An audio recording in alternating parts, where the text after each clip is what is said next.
A ride from the high desert and the great American Southwest, exclusively on Sirius XM Radio. This is Dark Matter with your host, Art Bell. Now, here's Art. Extra terrestrial radio, baby. Hi, I'm Art Bell. And this is Dark Matter. And it will be Dark Matter indeed this night. The Ghostbuster gals are here. Kind of devil and angel thing.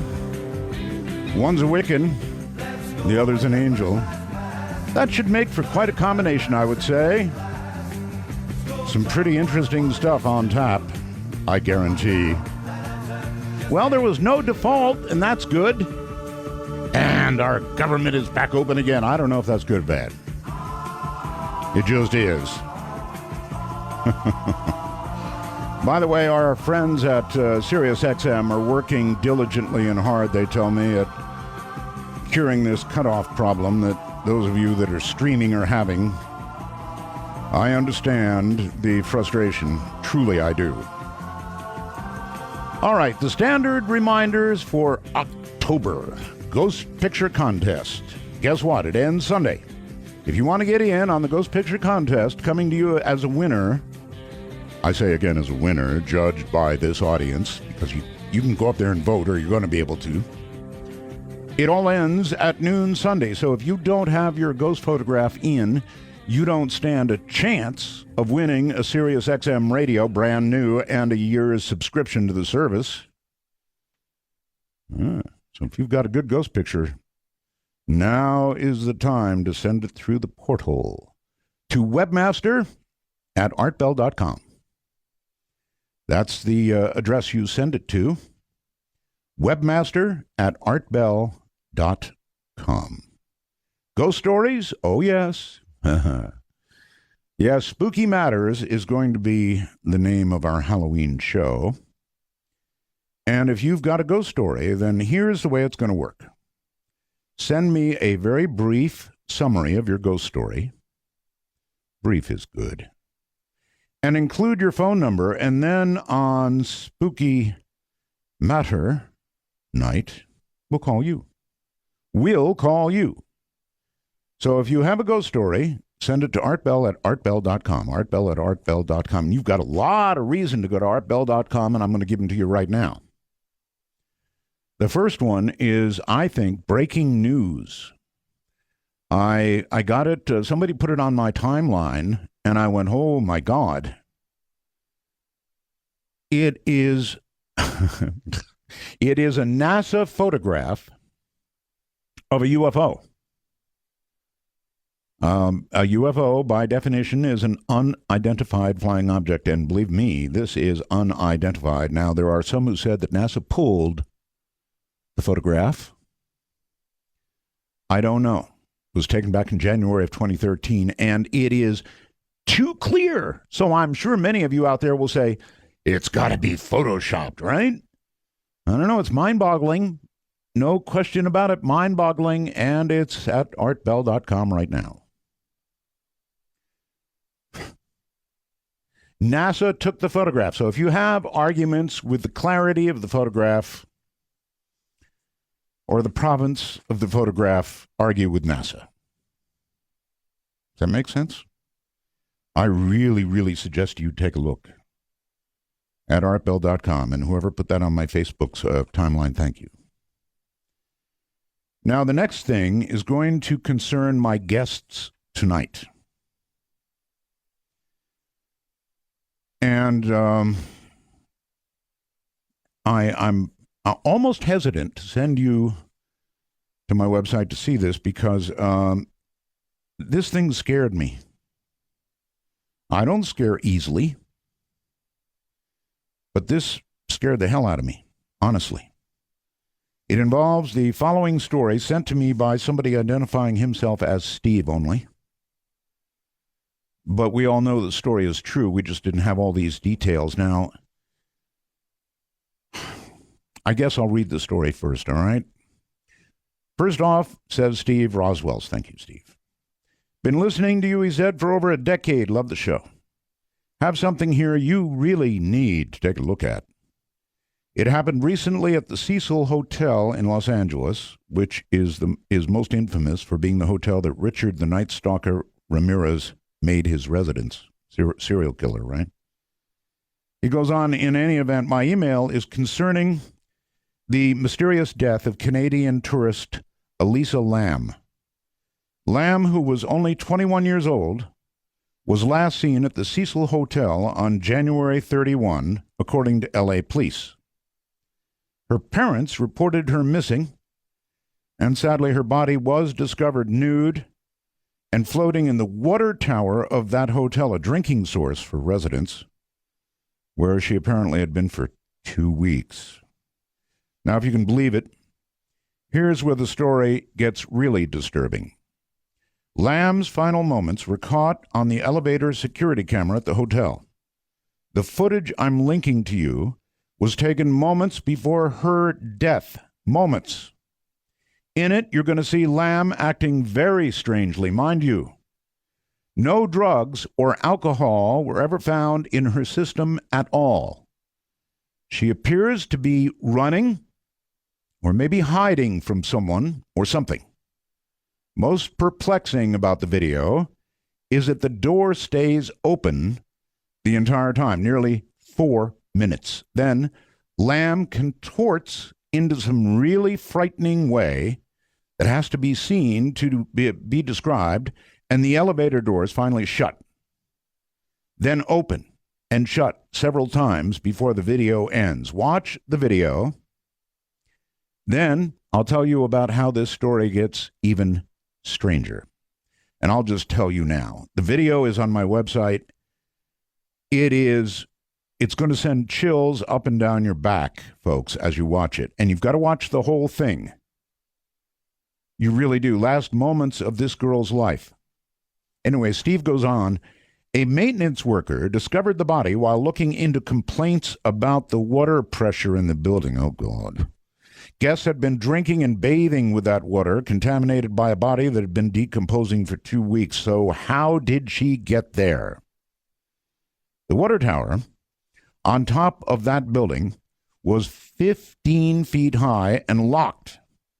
To gain access to said tower, Lam would have had to have passed silently through 2 locked and alarmed doors first.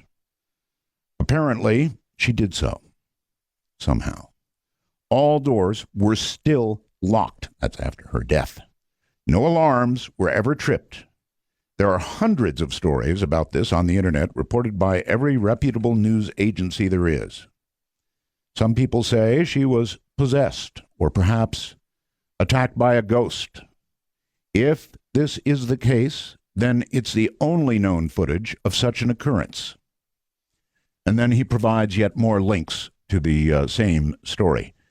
And what I'm recommending to you, if you can handle it, is that you go to artbell.com, and there's no audio with a video. It's video only. Don't stop with a little bit. Watch the whole thing.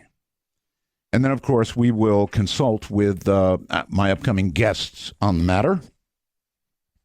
They should be well qualified to look into it. My guests consist of Ronnie Renee Foster and Laura Lee Mystica. Hope I got that right. So, Ronnie Renee Foster, also known as Angel Girl, has been in, she's the good one. Good cop, bad cop, right? Angel Girl has been involved in the world of metaphysics and spirituality for over 30 years. She has a BA in psychology and her certification as an emergency medical technician. For the past 15 years, Ronnie has been president of the Spokane chapter of the Twilight Brigade Compassion in Action. That's Daniel Brinkley's hospice volunteer organization that serves the dying. She is now a national trainer, receiving her insights and inspiration from the angelic realm. Ronnie is a teacher, empath, intuitive counselor, medium, professional, international ghostbuster. Professional international ghostbuster. I love that. And Laura Lee Mystica, a.k.a. Witchy Woman. Witchy Woman. Yeah. She's a solitary practitioner in Wicca, as well as other magical and spiritual methods, but recently has morphed into more of a futuristic sorceress in her efforts to outwit the Dark Lords who hijacked this planet. By developing her own magic rituals and tools, she is able to reverse spells, curses, black magic, voodoo, and is skilled in clearing all types of psychic, organic, and metallic implants using Amorosite, I believe it is, the stone of truth and justice. Laura Lee has been a professional ghostbuster with her partner Ronnie now for over a decade. What a duo, huh? And is the author and publisher of 3 books and the creator of 3 websites. So I would like to start by bringing the Ghostbuster gals on the air and say hello to both of you. Hello, Art. Hey, Art. Thank you for that. Very interesting. Let me see if I can the introduction. Let me see if I can identify you by voice. That's going to be important. Ronnie, say something. Something. Okay, Laura. Yes, Art. Thank you for calling me the bad one. Ronnie's the good one, and I'm the bad one. Listen, I was married to a Wiccan. There's nothing wrong with being a Wiccan, so I know all about it. It's good. It's like good cop, bad cop, a little bit, right? She's not bad. I'm just drawn that way. It was an endearing term, trust me. Definitely an endearing term. That's why I'm giving you a hard time. All right, Ronnie. I think that we booked you to the program here officially on September 4th. Actually, I believe my producer, Paul, began talking to you back on August 29th and booked you solidly on September 4th. Is that about right? Oh, that sounds about right. I don't do dates real well, but that sounds about right. We looked it up. Okay, good. So, if you would please, in your own words, apparently, I guess you called my producer last night with some very distressing news. And in your own words, would you tell us what happened, please? Yes. We were also booked on Coast to Coast. I think you're familiar with that show. I've heard of it. On what date were you booked on Coast, out of curiosity? We were booked for October 29th. Oh, way out to the 29th. Okay. Way out to the 29th. And their producer had called to see if we could do 2 hours instead of 1, because the last 4 years they gave us 1 hour. And now they were gonna increase us to 2 hours, and we were pretty happy about that. Well, good. Yeah, until I think it was Monday, I got a call from their producer, and he who would that be? Tommy Danheiser? Yep. We call him Tommy D. Tommy called, and what did Tommy say? You know, he said that he'd been doing some research on the net, and he had found that we were booked on the Art Bell Show. And actually, it's Dark Matter, but you know. Yes, it's Dark Matter. I think that he still used your name, since it's such a famous name. He said he saw that we were going to be guests on your show, and I was said, yeah, we're real happy about it. And he said, well, you know, we can't have you doing our show if you're going to be doing his show, because it's the same material, and it's just not, and it's close. You know, it's in close proximity to it. And I said, well, Tommy, you know, we're not doing your show till the end of the month, and we're talking about something different. Then, right? And it's something we're not going to be even talking about, although now we can. We're going to talk about pet ghosts. I said, I don't see what the problem is. And he said, well, you know, it's a competitive type thing, and he tried to give me some examples that made no sense to me. Okay. And he said, he goes, well, you can't do both shows. And in other words, he was saying, in essence, to you, cancel Art Bell? Yeah, if you want to be on our show, you can't be on Art's. So he was saying cancel Art Bell or you're canceled here? Yep. In essence, that's basically what it was. We had the choice. And so you said, no, I'm going on Art Bell? I said to him, I'll tell you what, I'm going to talk to Laura Lee and I'll get back with you. And then Laura Lee and I talked and we said, there's no way we're going to be canceling Art Bell. No way in heck.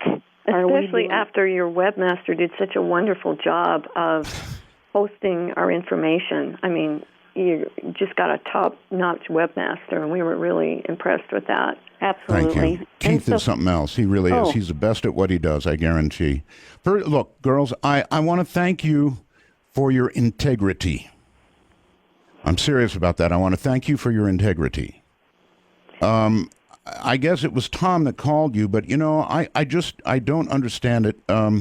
There are such strange things going on. Actually, even before I started the show and then after the show, they were moving guests around it just before the night before our guests and stuff like that. And I even spoke to Richard C. Hoagland recently, and, he hasn't heard from that other show since Richard has been here on Dark Matter. Not even a word, not even a hello. And so I don't get it. At any rate, I want to thank you very, very much for your integrity. And I do want to note that even though I guess it was Tommy you mentioned that called you, George has publicly said that he controls who gets on and who doesn't get on his show as far as guests are concerned. So hold tight, gals, and we'll be right back.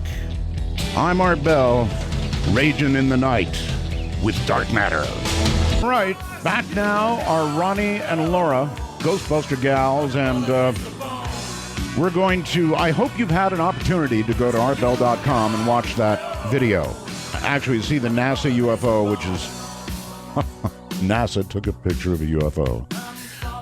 So that, and of course, the elevator video in its entirety, I think is one of the most chilling things I've ever seen in my whole life. I got the heebie-jeebies. I guess it was after reading this and then watching that video. And so I would very much appreciate both of you commenting on, I don't know, I thought she was being influenced by something very external, a ghost, maybe, some sort of something. What do you gals think? Well, I do agree that the video is very disturbing. And even as a Ghostbuster, the first thing I try to do is find a rational explanation. I try to stay away from ghosts as an answer.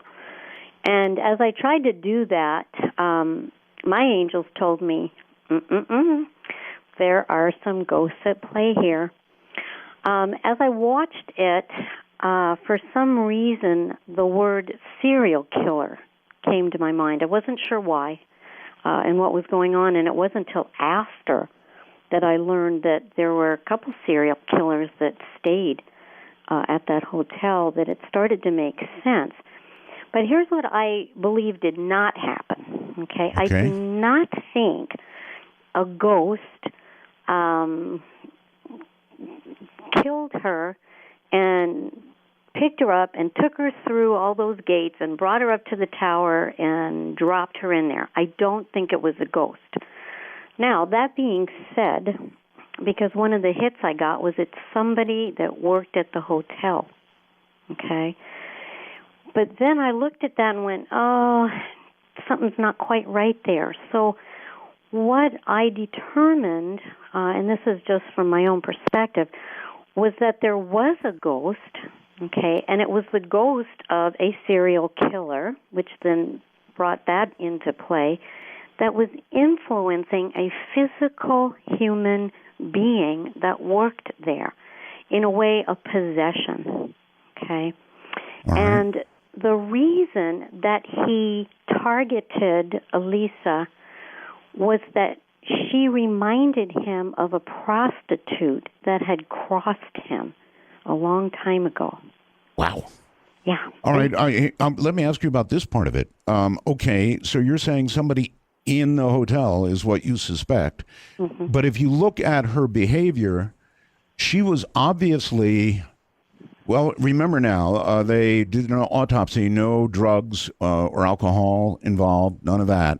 And when you look at her, she appeared to be, I hate to use the word possessed, but she was she's definitely not acting normally, right? Yeah, she was manipulated. She was scared to death. You could see the fear. Yes. And now Laura Lee's going to take over that part. About what we, and this is in our book called Got Ghosts, we have definition of terminology, and what people would call a possession, we call a shove in, where a spirit will literally shove into a body and take the microphone, and they're in charge. And we feel you mean like of a talk show host? Yeah, like that. You throw around the word microphone, scares me even more. You're so funny. So, and the resident being that's in there, sometimes they try to get the microphone back, and sometimes they just stay in the background because they're scared, and sometimes they leave. And so we feel like whoever was working at the hotel was influenced by a shove-in, and we both felt like they don't even know what happened. If you ask them what happened on that day, they probably couldn't even tell you because they can't remember because they weren't there. So Laura Lee feels that Elisa was manipulated. She kept saying like a puppet. Right. I'll just tell you a few things about this. I've got to get more information, but there is a conglomerate of very, very powerful and manipulative beings in the universe that I call cryptos. And they are... Repeat the name, please. Crypto. And crypto. They use Okay. encryptions to change and manipulate and control things. And this whole scenario had crypto written all over it. And if you look at what the outcomes of this bizarre incident were, it's total fear and disbelief. And it's like Ronnie and I were discussing earlier. Ronnie was detecting a portal there she described it really funny, like it's a candy store for these really horrible, nasty beings that are trying to cause mayhem here. And so what happens is through this portal, all sorts of horrible things happen. All the people in the hotel were scared. All the people around the hotel were scared. Everybody in the town was scared. I'm scared, and I'm just watching the video. You're scared.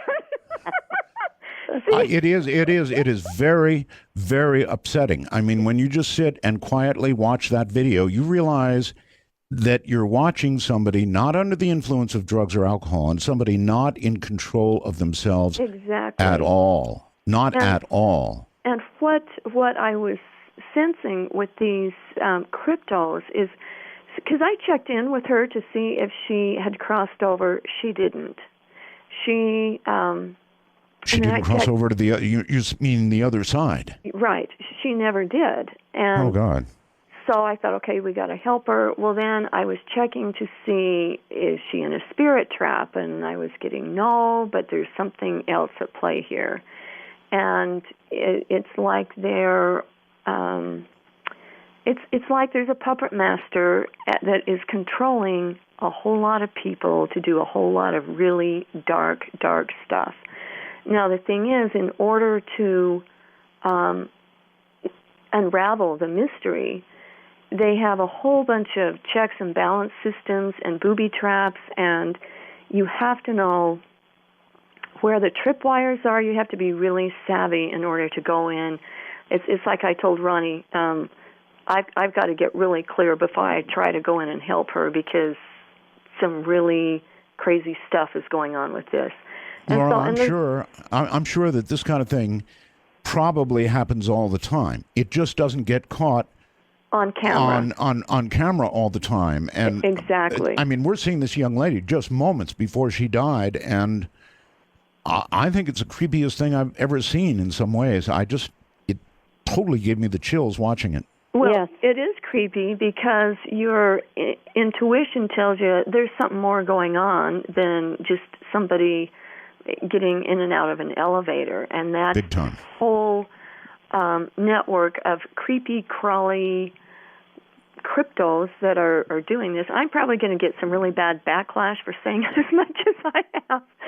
Don't worry about backlash. I'm used to it. My skin now is getting so thick. I bet. From backlash. I bet. So, but she gets psychically attacked. Fortunately, they don't mess with me because I'm the angel girl, and I call her the queen of weird stuff. Stuff. Yeah. Stuff. The queen of weird stuff, because it's her expertise, and that's why she does take on the dark.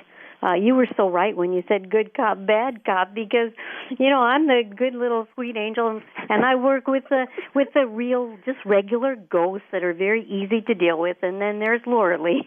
Well, let's talk about that for a moment. The regular ghosts, that's quite a line to start with, regular ghosts. And it's really easy to deal with. What do you mean by regular ghosts? Can you define that for me? Oh, I can, because a lot of people, they don't really understand what a ghost is. And so from our experience, and I always want to give a disclaimer, okay? So we've been doing this together for 10 years and have experience for 30 years, but we know we don't have all the answers, and we don't think anybody does. But from our experience, a ghost is something that is attached to a physical human being. Right. So when a physical person dies, as they say, but we don't believe in death, the soul leaves the body. And there are two things that can actually happen. If they had like a really decent life and they don't have a lot of fear and they're good people with positive foundational beliefs about the afterlife or whatever. So would those two things be up or down? No, there is no down. No. That's good to hear. Yeah, it's up or it's not up enough. All right. So there are levels of up. But there's no down. Okay, I've got it. I think I've got it. Yeah. And so what happens is they cross over, and we say cross over because there's a tunnel. There's a tunnel that forms when every single person, makes their transition. And if they have that good life and they have good, they don't have any real unresolved issues, they've got love and compassion or peace, if they're around in that, then they see that tunnel home. And they can have escorts. It could be the angels. It could be their loved ones that come to get them. It could be their pets. And it takes them to, quote, unquote, the other side. Now, if a person dies with a lot of pain, extreme fear, in shock, in guilt, a lot of anger, a lot of resentment, unresolved issues, all that stuff, that lower vibrational stuff, they don't get to see the tunnel home even though it's there.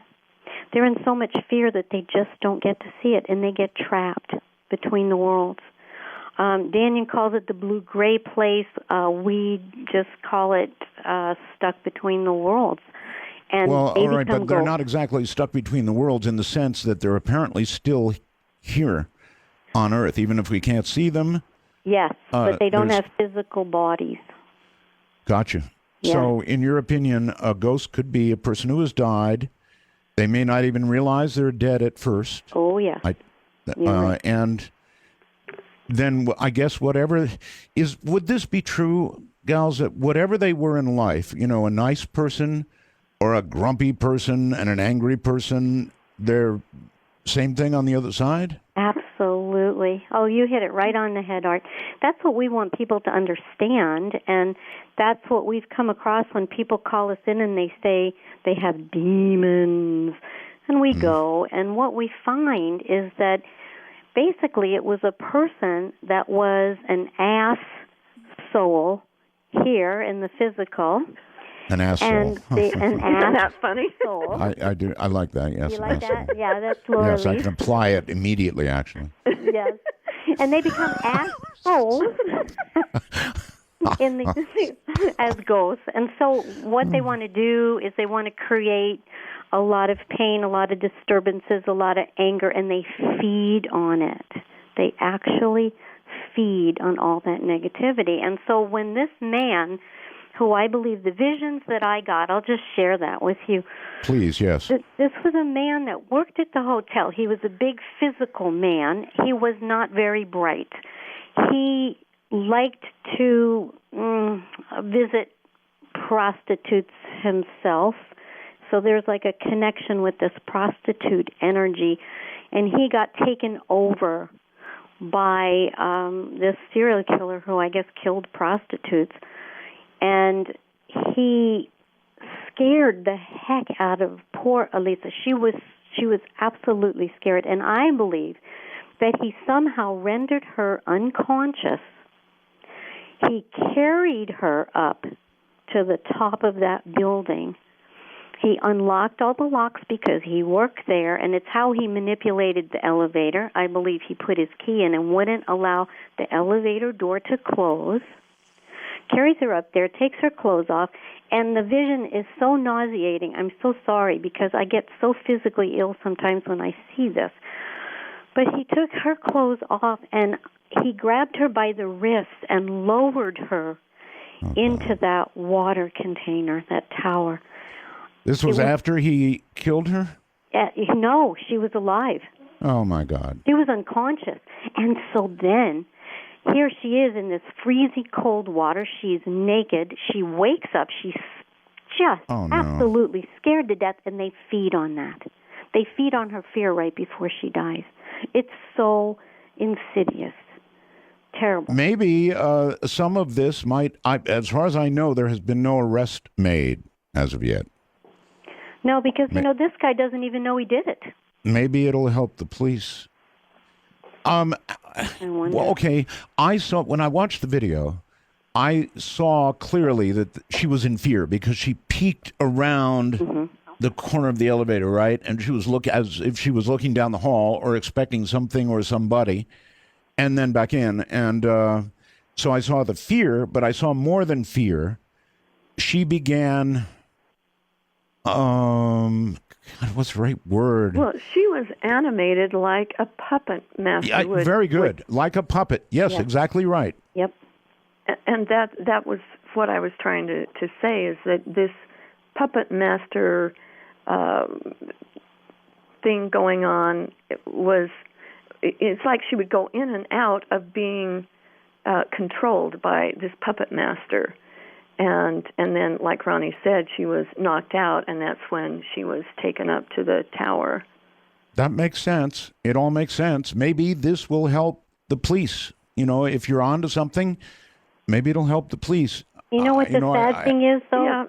Yeah. The bad thing is that this kid doesn't know. The man that did it, he doesn't even realize he did it. He has no clue because he was controlled. He was absolutely controlled, mesmerized, hypnotized in a sense. And it was almost like through his eyes they were controlling her, that fear, because I know she saw something. Those hands started going. Right. It's really insidious what happened. How unusual. How unusual is something like what we're seeing here? How unusual? I think it happens more than what we think. It's my premise that now that we have more cameras and cell phone cameras and things, that we're going to be seeing a lot more of this kind of bizarre activity, and it's going to start getting on the map now. And the veils are thinner as well. Exactly. So more people are seeing crazy stuff that they didn't see 10 years ago. Well, I'll say this. We've had a spate of crimes in recent years that's been accelerating or quickening, if you will, that when you hear about the crime, you shake your head. I mean, there was a time when people, committed crimes like robbing banks because that's where the money is. I mean, they had motive. But in recent years, we've had so many crimes where you just go, what the hell? He walked into a school and started shooting a bunch of people? Why? Just head shakers, I call them. Yes, I agree with you. A lot of them recently. Just killing for no apparent reason other than to kill, to see what it's like. That's it. It seems that way. That's the only human explanation. Just to kill, to see what killing is like. But I wonder how many times something like you have described is behind something like we've been seeing. Yes. I think I've said just recently that I think that there's a lot more possessions going on, and they're controlling these kids, and they do it through drugs and alcohol because they feed off of that too. Many of these ghosts were alcoholics and were drug addicts, and they died in that place where they have that still inside them, and they want more, and they want more, and then they just feed off that chaos. Or even more frightening, ladies, it apparently can be done without the victim having consumed any alcohol or any drugs. Correct. Yes. That's pretty powerful stuff. It is, but the most important thing is we don't want people to be scared. I mean, that's one of the reasons we wrote our book. It's a book that empowers people to help them protect themselves, to learn what it's all about, because knowledge is power, and fear just feeds it. So we laugh a lot. Well, I'm afraid it's working on me because, again, when I watch that, there's fear. So yeah. I hope I'm not the next victim. No. Ripping the mic out of my hand, whatever.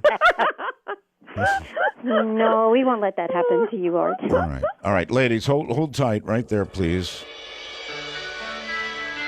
Going to take a break. Ronnie and Laura are the Ghostbuster gals, and if you haven't seen this video yet, go to artbell.com, and if you dare, I repeat, if you dare, watch the whole thing and tell me it doesn't creep you out. Listen, you've got to get up there and see that video. You really do. And you've got to watch it all the way through. In the dark. God, it's frightening stuff. It's horrible. Horrible. And the other one, obviously, when NASA takes a UFO photograph, it's got to be seen. All at artbell.com. Artbell.com. Ronnie and Laura, the Ghostbuster gals, are back. And, well, no, wait a minute. They're not back yet. I've got to remember I have this commercial stuff to do, so I guess I better do it, huh?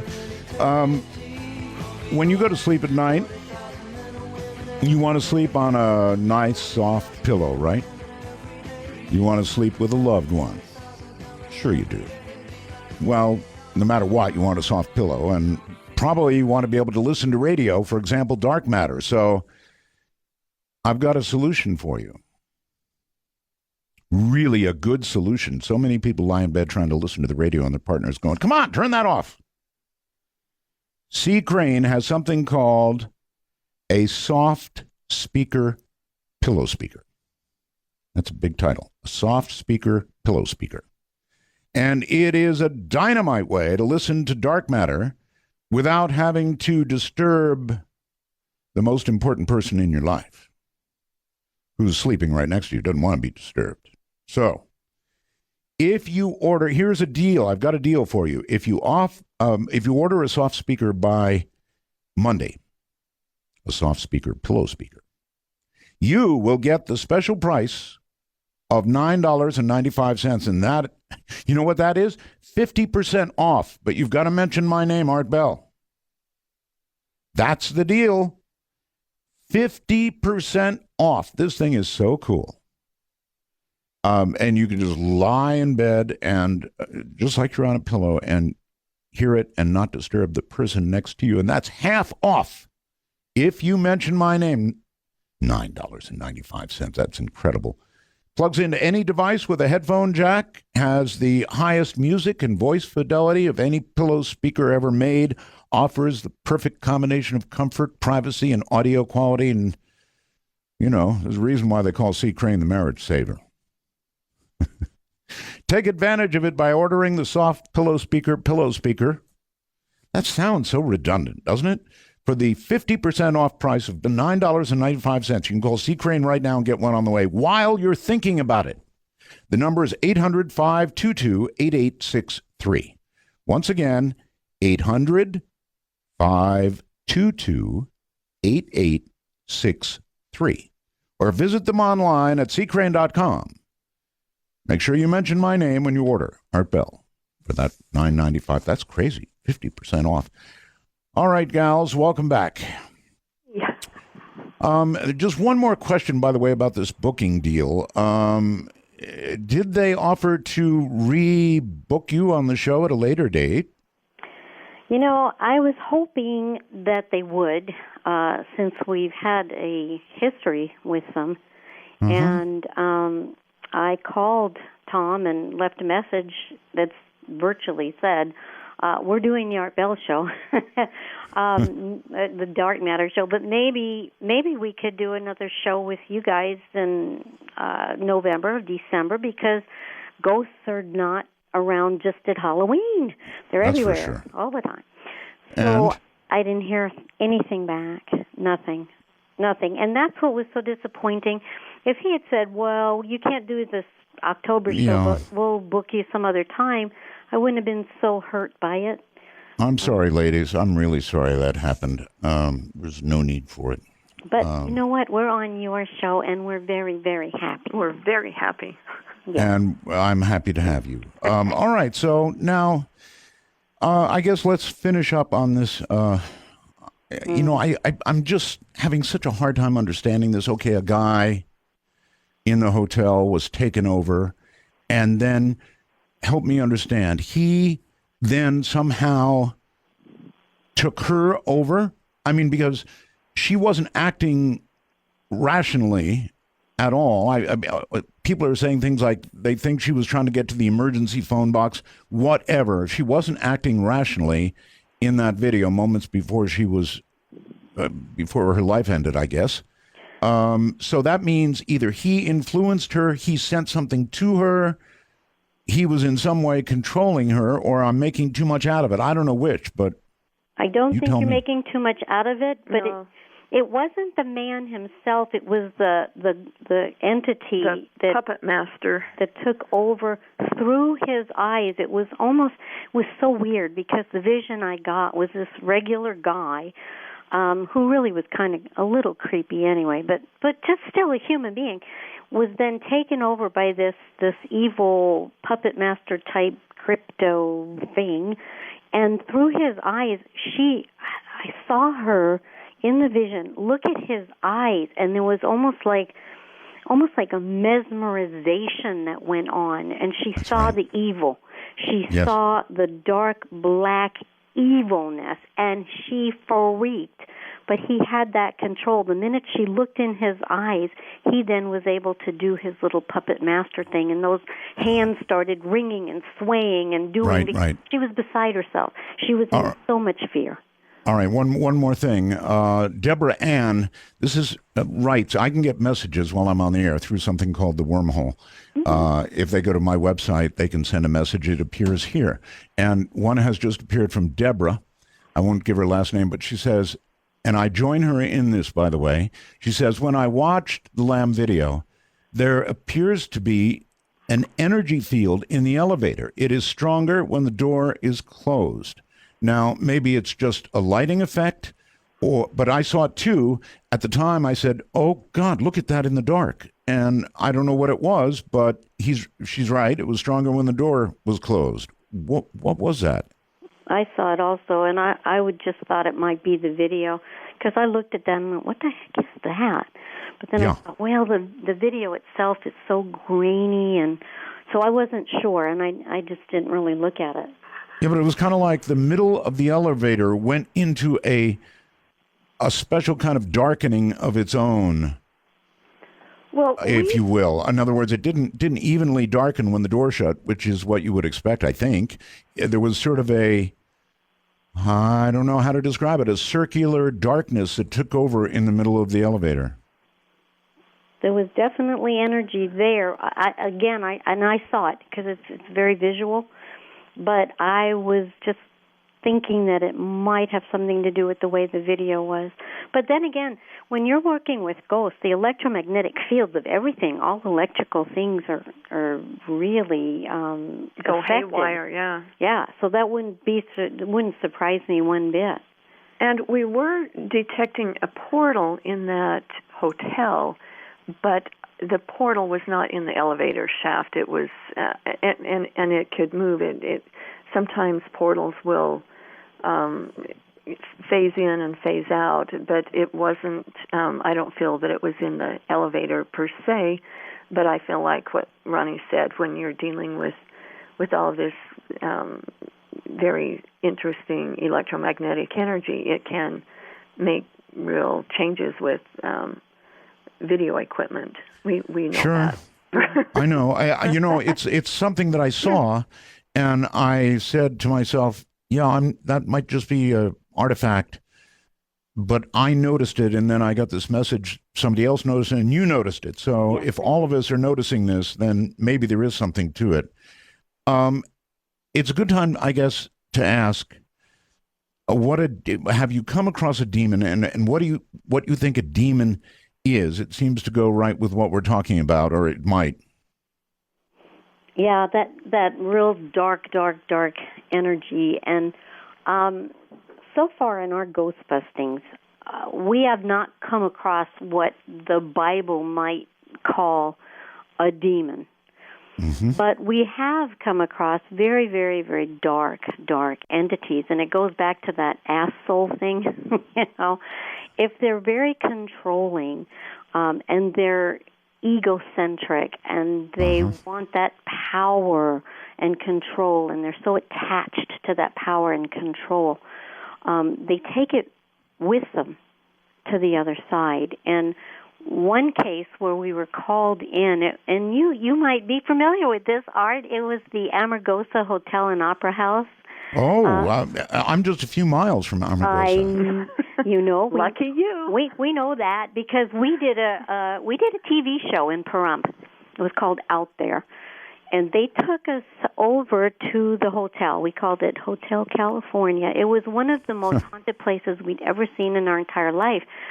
And there were a lot of entities there, but one not only controlled the people, and he would push people down, and he would cause accidents, and he would do terrible things, but he also controlled all the other ghosts, so very tyrannical.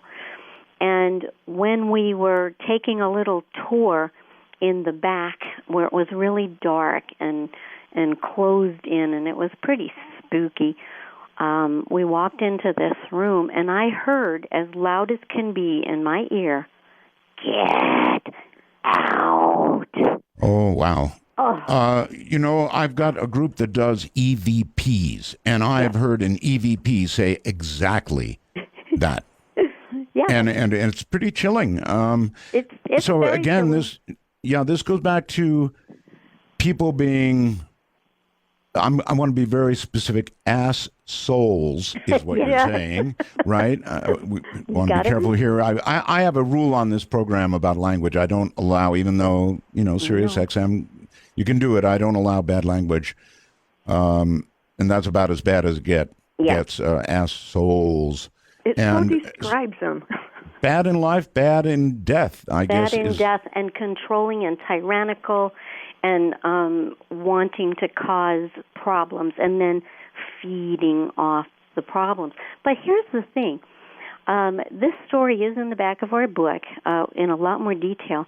But when we helped these trapped souls home, because that's basically our whole purpose, we feel these souls are trapped. We want to help them go home, back to God. We had to contain this ass soul because he wouldn't let us work. And we quarantined him, which is a long story. Please, just if you can. Well, we've got a lot of time. This is Sirius XM. Tell the story, Ronnie. So tell the story. How do you control something like that?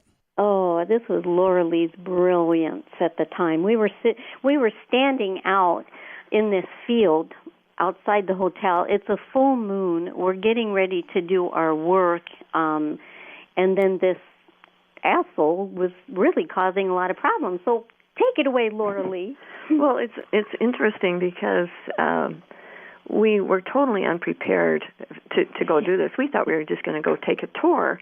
And once we got there, we're like, well, they said, well, can you do something? And we're like, well, we don't have any of our Ghostbusters stuff.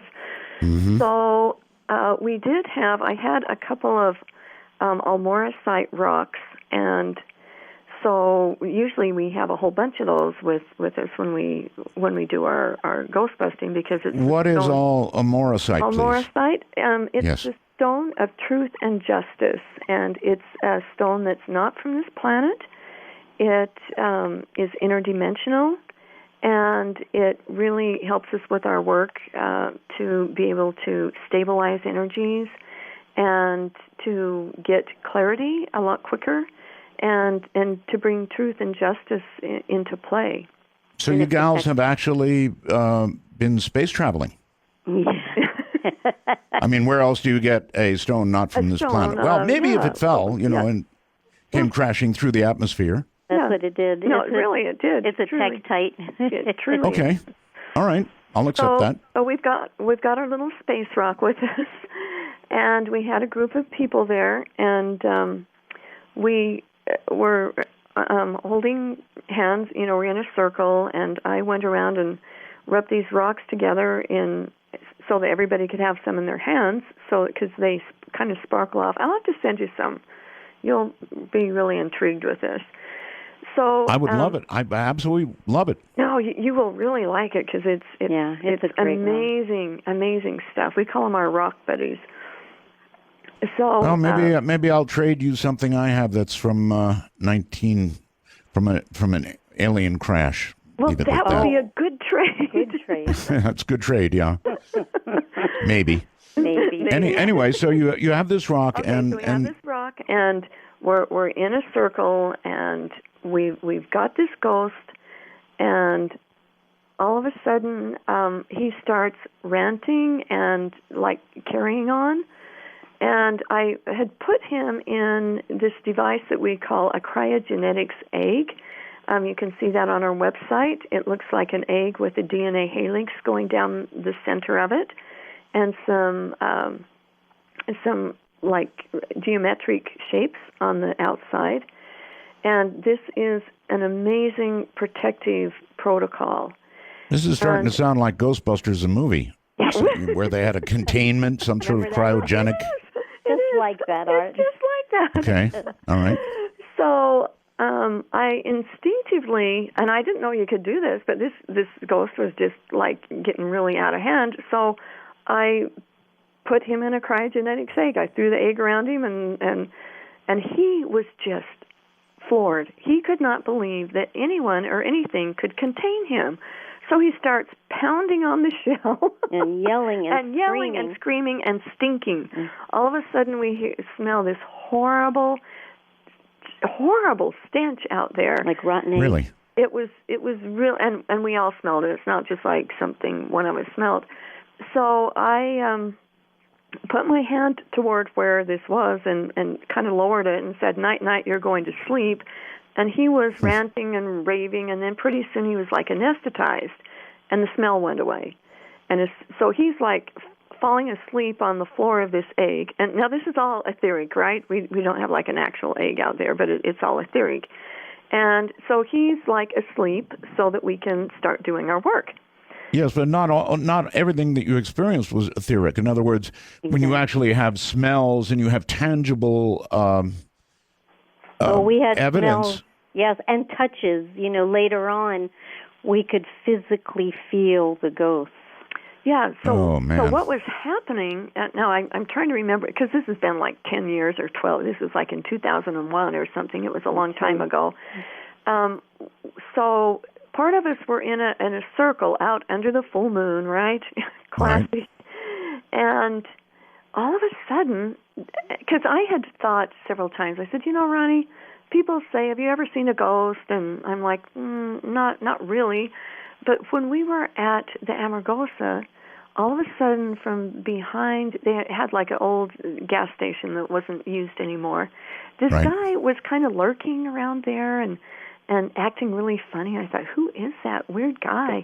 And then all of a sudden he starts making a beeline over toward our circle. Now who's going to do that? I mean, we're obviously doing some kind of a ceremony, and he just makes a beeline over and starts yelling and talking about just crazy incidental things that, hey, how are you doing? What's going on here? Yeah. So the woman that was the manager of the hotel, she said, I'm going to go take care of him. It's Eduardo. You guys do not break the circle. Do not stop doing what you're doing. So she goes and says, oh, hi, Eduardo. Let me take you in, and we'll get you a cup of coffee. And she's talking to him, and we're like, okay, phew, we're glad that disturbance is over, and we carry on. Well, the interesting thing is one of the members of our group was sitting in front of the hotel, just kind of watching everything. He didn't want to be a part of this because it kind of scared him. So how many members of your group are there? Well, it seemed like there was 20 or 30, but there was only like 6 or 5. It's the weirdest thing because whenever we visualize it, it feels like there was such a big circle. And then when we tried to count it, it was like, oh, my God, there was only like 5 people there. It's like, what? If that, or 4 or 3. So the guy that was sitting in front of the hotel, here comes Kathy, and she's like talking, and he says, what are you doing? And she says, oh, I'm going to get Eduardo here a cup of coffee. And he says, you're going to do what? With who? And she says, Eduardo. And there was nobody there. He disappeared.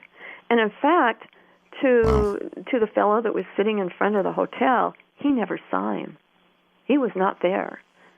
And to us, we saw him as tangible and as 3D as you can get. We heard him.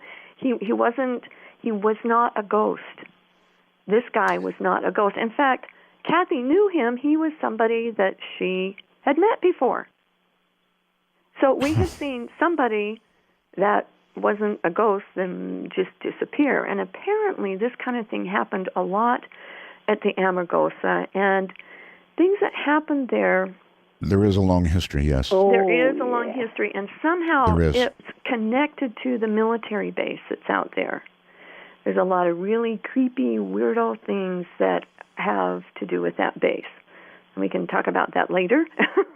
Yes, so going back to our demon that's in the egg. so we're in this circle, and then one of the girls says, I've got to go in and get the ghosts out. And so she goes back to the hotel, and then Ronnie said, I'm going to go with her. Okay, I've got to stop you and ask you a question. For a lot of people out there, their BS meter is going really high. Yep. And they're saying, oh, come on, a ghost nobody can see except you gals. An egg nobody can see except you gals. I would offer up the smell that you talked about as something tangible, but they're going, oh, come on, this all could be made up. It could be. But all the people that were there were seeing the same thing, except for the guy that was watching from the hotel. And it gets better. Yeah. If you think this is BS meters are going off now, wait till you hear the rest. Yeah, because when you're going to drive them right over to the peg, huh? Oh yeah, and we don't. We're used to that because we do a lot of things within our mind and our thinking because we know how important thoughts really are, and creativity and imagination if you imagine it. So listen, I can guarantee you a lot of people out there are saying they know exactly what you're talking about. And a lot of, and then there's the other crowd that's saying, oh, come on. Like I love that crowd, though, Art. I love that crowd. And if they would read our book, they would realize that all the stories that we tell in there are the God's honest truth. And after we ghost bust, things change. See, well, you'll be hearing from them short of their having read your book. We'll get to the point where we've got open lines, and then you'll be hearing from them. Okay, that'll be great. Yeah, we're fine. All right, gals, hold on. We're at another break point here. From the high desert and the great American Southwest. This is Dark Matter, again, raging in the nighttime. I'm Art Bell. Ghostbuster Gals are here tonight. They've got a book. If you want it, it's called Got Ghosts. That's a question mark. Got Ghosts? The bizarre but true tales of the Ghostbuster Gals. And you can pick it up, I'm sure, at their website, www.ghostbustersstories.com. That should be easy enough. Welcome back, ladies. Thank you. And by all means, proceed. Knock the meters up to the peg. Yes, the rest of the story. Story, yes. I love that expression. Yes, we do too, because what happened, we're out there, and again, it's dark, and one of the ladies wanted to move into the hotel, and I felt like I needed to follow her. And then Kathy was still there, and we went into this corridor that was dark, and there was no air, and there was no windows, and it was all rubble and a mess. And we told her that the mean ghost was knocked out so that we could help the rest of the ghosts leave. Now, she'd already had 3 or 4 people try to remove the ghosts from the Amargosa. She had promised them that she would get help. Not one of them was successful. So I opened up a portal that literally was connected to what Laura Lee was doing outside across the way. And we did this calling all ghosts kind of thing. I know that sounds funny, but we did.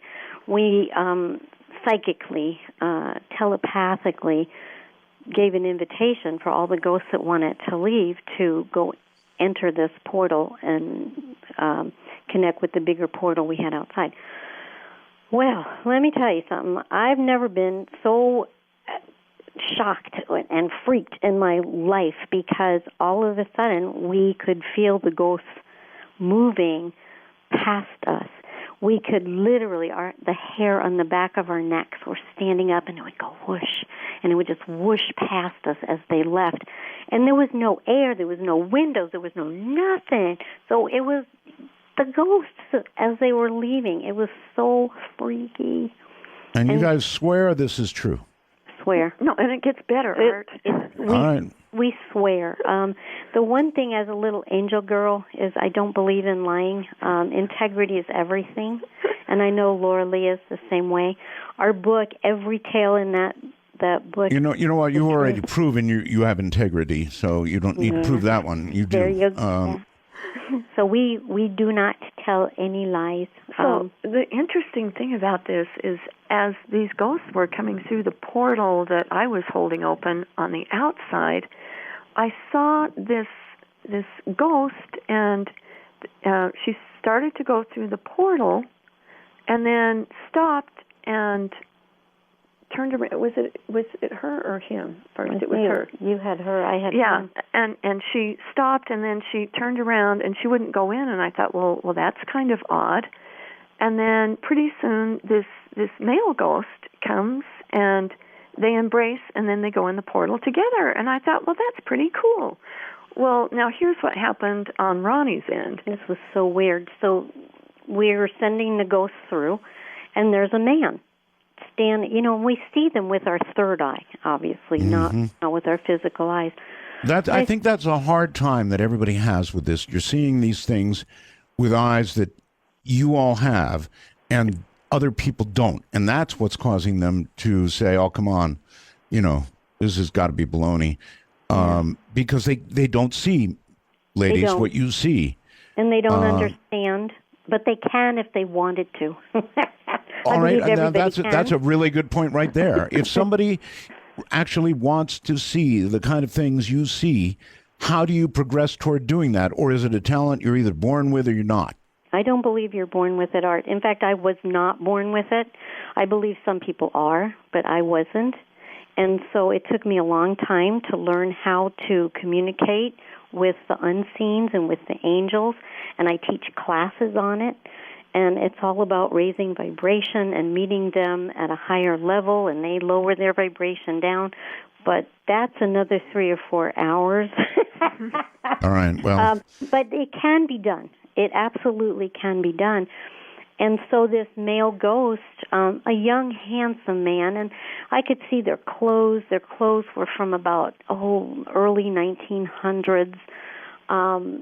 He didn't want to go in the portal, and I said, "What's wrong?" He says, "Oh, I'm waiting for my love. I want my love to come with me." And I knew that there was nobody else there, and I just assured him. I just said, "Look, if you go through the portal, I guarantee you'll find her somewhere there." Well, I didn't know this was going on with Laura Lee, that there was a female ghost waiting at the end of that portal to go in. We had no idea this was going on until afterwards. So he crossed, and then all of a sudden she went in, and they met up, and they went through. But apparently these people died. It was almost like a tent city out there. That's why there were so many ghosts. There was kind of like a flu that went by. Yeah, I've been hearing about this for years and years and years, so I know it's so. I know it's so. There you go. See, and I did not know. I had no history of this whatsoever. And we find a lot of times when we do ghost bustings, we don't know any history. We come up with this information, and then people find us the facts. They say, "Look, this listen, really around these parts, they've been talking about Armagosa forever. So, yeah. No. I know about it. And there really were that many, huh? Oh, hundreds. There were hundreds. And we wanted to clear them all because we found a way to do it. It was a wonderful gift that Laura Lee and I got, that we could then clear them. So now that all the ghosts were gone, to bring it back to our demon and the egg. Yes. Yeah, are you ready demon. for this one? Oh, boy. Probably not, but go ahead. Yeah, so the ghosts are all gone, and now we had to deal with our demon in the egg. And Laura Lee woke him back up. And he was ticked off. He was not a happy camper, and he's smelling again and raising all kinds of heck. And everybody smelled this rotten egg smell, and he's cursing, and he's spitting, and he's fuming, and it was horrible. And I'm thinking, now what do I do with him? Yeah. Because, you see, when we cross most ghosts, we don't make them go anywhere. It's not something we force them to do. Mm-hmm. And so what we found, if we can find something that they loved and bring them down the portal, because we create a portal to the other side, if we bring them back through the portal, it might help that ghost go. Well, nothing was working with that ghost. Because he was an atheist. He was an atheist. So we tried Archangel Michael, and we tried Sananda, who people know as, Jesus, and, we call him Yeshua ben Joseph. We tried the big of the bigs, to try to get him to go. He wouldn't go.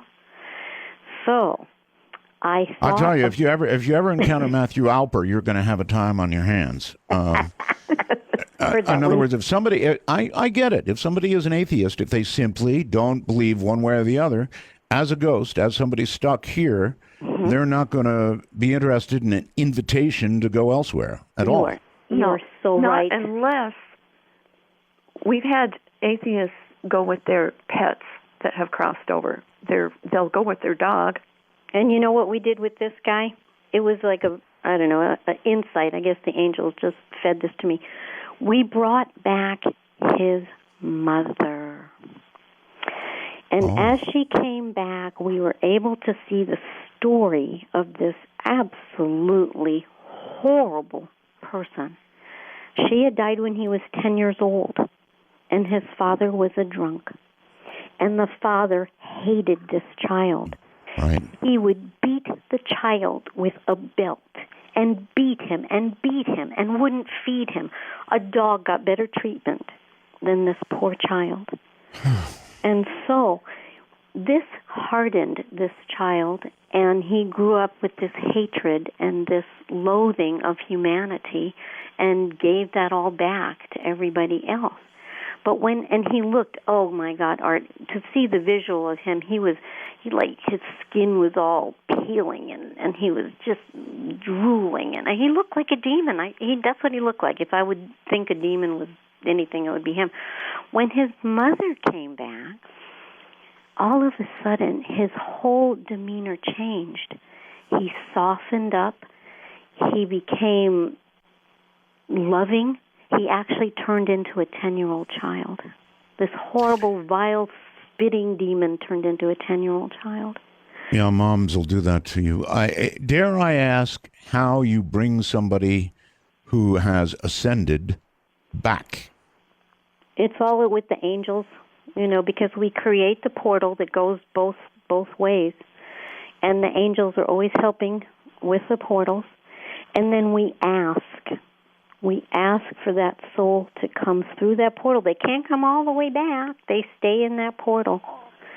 But the ghost that we're trying to help and to release sees that loved one in that portal and then goes to the portal. And then they're escorted back, either sometimes with angels. It just depends. It all seems so hard to believe. I mean, you're talking about portals and bringing people back from all the way on the other side, which seems tough. It's just really... and yet I understand his reaction when he saw his mother, too. If that really happened, I can understand it would have a very leveling influence on him. Yes, and then guess what happened? So, now, once he's gone, the portal's closed, everybody's done. Now we smell roses. Every person there smelled roses. Everything's coming up roses. Yeah. And there's no roses out at the Amargosa Hotel. It was not to my knowledge, no. No. So we smelled that.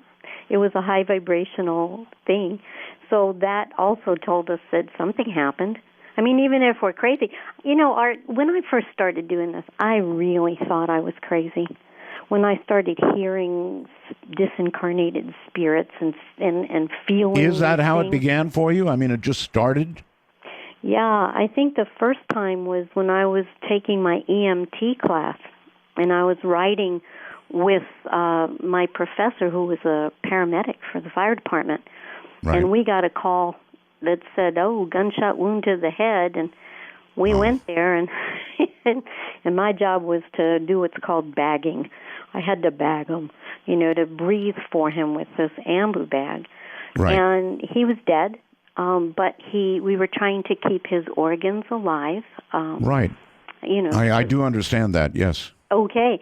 So we get him to the hospital, and he was, by the time I got there and my teacher got there, he was already on a table, and they were cutting a hole in his chest to do open heart massage. So, of course, my teacher just grabs me by the shoulder, sticks me right up front to watch this hole being cut in this side of his chest. Mm-hmm. And that's when, all of a sudden, I felt at the corner of the room, the top corner of the room, this confusion. And I thought, what the heck is that? And it was this man, and he's going, what's happening to me? I don't know what's going on. I'm so confused. And he was watching himself. So I thought, I don't know about this. This was like in 1984, before all these books were written, and I thought, there's something wrong with me if I'm hearing this guy. Well, once you've had an experience like this, it changes your life. There's no way it doesn't change your life. I'll give you that. I don't know the nature of this life that well, and I certainly don't know the nature of what comes after, but I guess your description is as good on one side as Matthew Alper's is on the other side. So who am I to disbelieve you? It's an amazing story. And so that began it. I mean, after that, you apparently were more sensitive to this whole thing. Yeah, in fact, I took about a 180-degree turn. Instead of being an emergency medical technician, I went to go study with an Aztec medicine man who did psychic surgery. So, like, complete opposite. And then it took about another 10 years before I had another encounter.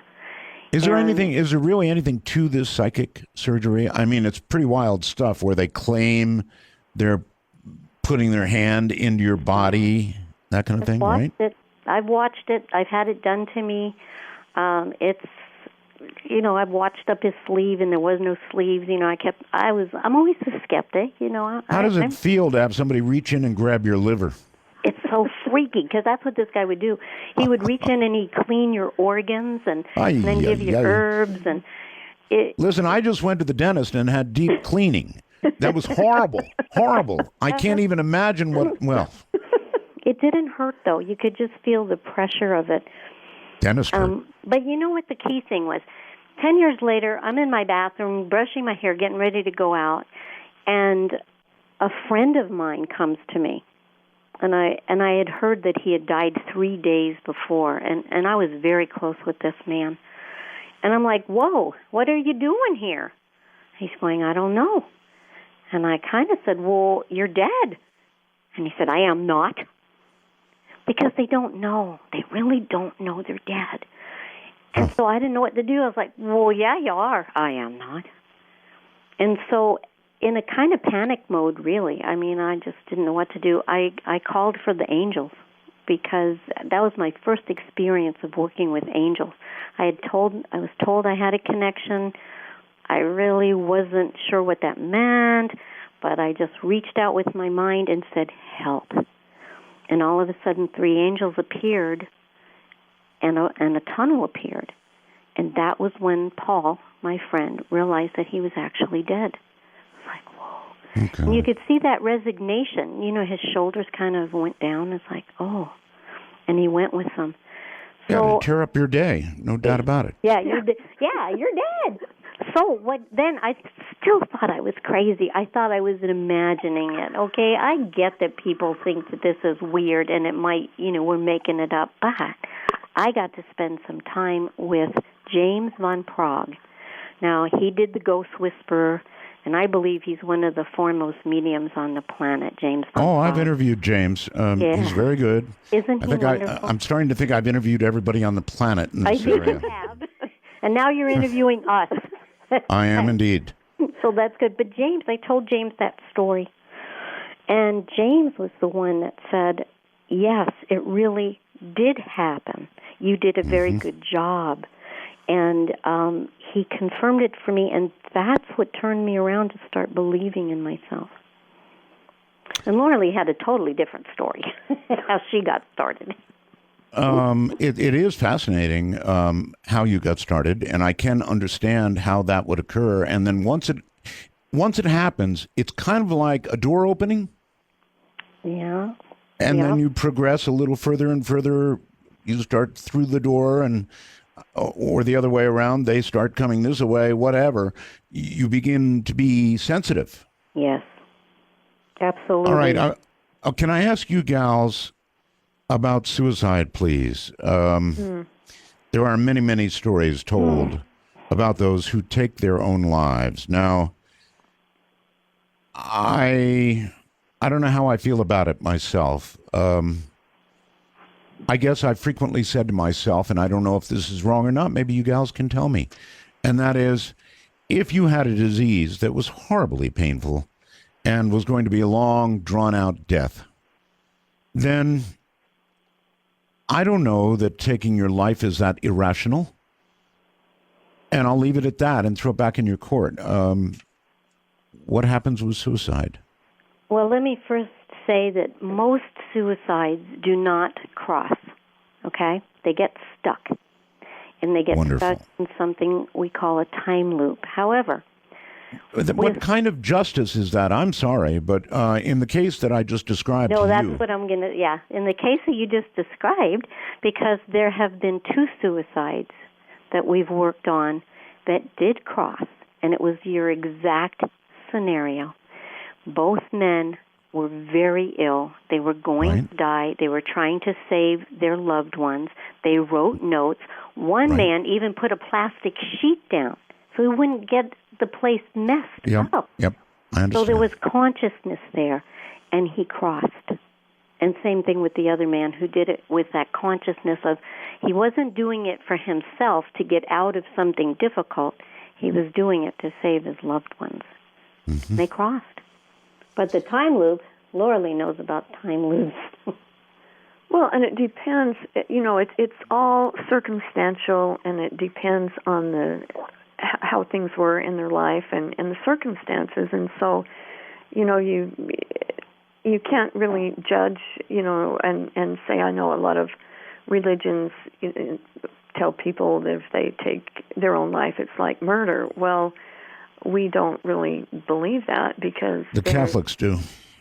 There's certain circumstances where it's a very loving, compassionate thing for those that you're leaving behind to not have to watch you waste away. And right. So I'm totally with you there. So absolutely. And those people generally do cross. They do. But the ones that don't, that kill themselves for other reasons, we have found them as ghosts to be stuck in time loops. One of the first places I ever busted was the Glover Mansion. And they kept hearing pacing and pacing and pacing on the top floor. Nobody wanted to go up there. It's freaky. Right. Well, we found it was a maid that had committed suicide up there, and she just relived it over and over. The whole story's in the book. It's a fascinating story. In other words, a time loop means whoever did whatever they did is going to be doing it again, eternally, again and again and again and again. Yes. Yes, unless we find them, unless somebody that knows how to help them gets there, like us. Because I was able to help her. She felt she was unworthy because she killed her unborn baby. That's the first thing she did. The baby was actually born in a tub. I saw that claw-footed tub, the vision of it. And like a year later, they actually showed me that claw-footed tub on another floor of the mansion that I didn't even know was there. But anyway, I digress. She had the baby. It was the master of the house that had impregnated her, and she felt that she would not be able to have that baby. So she was Irish Catholic, killed the baby in the tub, and then threw the baby out, wrapped it in white towels, went downstairs, threw the baby out with the trash. Well, the thing that freaked her out so much was the guilt. Not that she killed her baby, but she didn't give the baby a proper burial. This is what was going on in her mind. It was like so bizarre. And so she went, a few days later, paced again, back and forth, and then went in the tub and killed herself.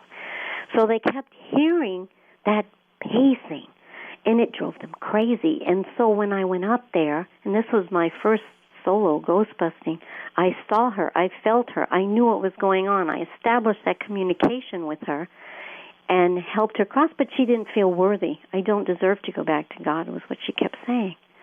And I told her she did, and finally I got her to cross, and they never heard the pacing again. So it's like, for the skeptics, it's like, so, how'd that happen? I've always sort of leaned toward the theory that we stand in judgment of ourselves. Yeah. And I guess to some degree that's true, huh? Oh, boy, is it. And that guilt. And I believe that when we cross, we do what's called a life review. And those who know Daniel Brinkley's work, he talks extensively about life review, where you get to experience your life as though you were watching your best friend go through it. So you get to feel the direct results of your interaction with somebody. So if you hurt somebody really bad, it's going to be a rough movie. Yeah, you get to feel what they. It's going to be a real rough movie. Listen, I want to note here that, of course, Daniel has been a very close friend of mine for a lot of years, and I know he does a lot of hospice work with veterans, particularly, and I know that you're working with him on those projects, and you are to be commended for that. Thank you, because doing the hospice work and sitting at the bedside of somebody that's dying is one of the greatest gifts that I receive, because I also know they're not going to become a ghost since I'm loving them into that next world. I've had veterans die in my arms, and I've just loved them into that next place, and they die in ecstasy with a smile on their face. Whatever the end truth is, whether you're right or somebody else is right, what you're doing is right. So thank you, anytime you can help somebody like that, and particularly somebody who has served our country, bless you. Thank you. The veterans are so close to my heart. Absolutely. Well, thank you, and Daniel, who's doing he's devoted his life to it. He has. I've been with him for 15 years. And you too. Trainer. Yeah. Yeah. All right. Well, I'm sorry. I didn't mean to interrupt. I just wanted to note that. I appreciate that. Because working at the bedside actually increases your psychic abilities because there's that doorway that opens to the other world. Okay, so I guess if you'll excuse me that before we leave the subject of suicide, what it comes down to, you're saying it's kind of like on a case by case basis. Exactly. So that should make you feel better. Is that true, by the way, of all death? In other words, you mentioned that there were many levels above and none below. Oh, I'm glad you brought that back up because we don't believe in hell and we don't believe that God sends us to hell. However, we do believe that you have a right to choose. Like we have a right to choose here, you have a right to choose on the other side. And if you believe that you are going to go to hell, then you can create a hell for yourself. You can create it. However, I can kind of buy that. Yes, it's kind of like the movie What Dreams May Come with Robin Williams many years ago. Danny said that really explains it perfectly. So if you think it, you can create it, and you can also uncreate it. But God, we found, in my belief, that God does not judge, God loves. It's all about love. Now, when you can talk to a veteran who's dying, who is so afraid because he knows he's done horrible things and he's killed people, and you can explain that it's all about the love over there, they can die in peace. They can die in happiness. They can die without that fear. And that's why I do the hospice work, to help them cross without that fear. All right. Hold it right there, gals. We're going to take a break. And they are doing that work. I spoke with Danyan earlier. I'm Art Bell. Good evening, everybody. The Ghostbuster gals are here, Ronnie and Laura. We're discussing all kinds of strange things in the night. Music is kind of magical. I know it transports me, and that's why I do so much of it. There's something about it. It's magical. All right, gals, welcome back. I'm sorry, I skipped right over it. Laura Lee started to tell us how she got into all of this, and we took off in another direction. So, Laura? Well, Art, I've always been weird. I detected that immediately. Actually, and this story is in the book Got Ghosts, but besides being weird all my life, it was in like the mid-'80s. We moved into a house that was extremely haunted, and it's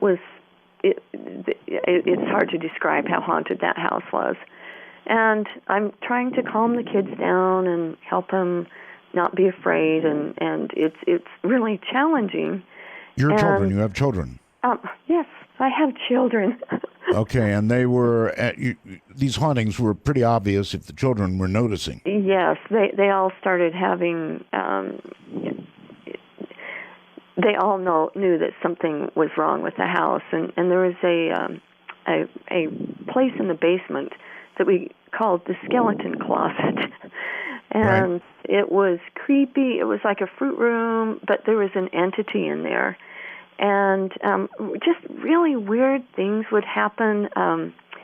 The clothes in the laundry room would come out as if somebody had wrapped a string around them, and then they were all knotted together and really staticky, and just some very, very strange things. We would hear things, we would see things.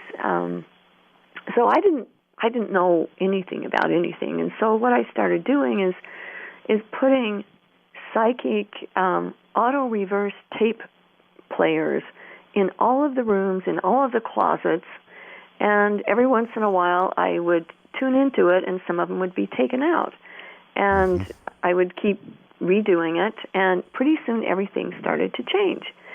Now, this story is in in the book, and so I'd like people to read that because it helps you understand that you can do something about your own house, and it tells how I did that. And we had a toilet that would flush every night at 10 o'clock, and we called it our potty geist. Potty geist. Laura, are children more sensitive to, it's my feeling they are, to these sorts of things? I think it's a sensitivity they get when they're just months old, frankly, and then they grow out of it, sort of. It's not that they grow out of it; it's that they have it beaten out of it. Oh, you didn't see that. Oh, they're your imaginary friends. Yeah, exactly. Right, imaginary friends. And exactly. I work a lot with first wave indigos. I don't know if you've ever heard of the Yes, indigo. I have. Okay, and I wrote a book called "Living in an Indigo House." And one of my websites is to support first wave indigos. And these kids are extremely psychic. I call them real live X-Men. Well, for the sake of the audience, define indigo. Okay. Yes. They were born, the first waivers anyway, were born en masse between 1969 and 1987.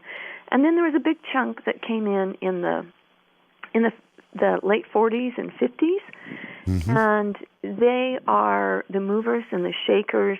They don't do authority very well. They have their own way of doing things. They can see things and hear things that nobody else can. They are very compassionate. A lot of them are into helping animal rights, and they're just on the front lines of all of the new movements, like the Occupy movement was largely started and filled with first wave indigos, and they are the ones that are changing the planet and doing a darn good job of it. And isn't that interesting? Wow. And you can see them all over the place, and they're not afraid, and you can't intimidate them. You can't. You can't try to force them into things because they just won't do it. I would say they were well-intentioned, but not particularly well organized. The indigos or no?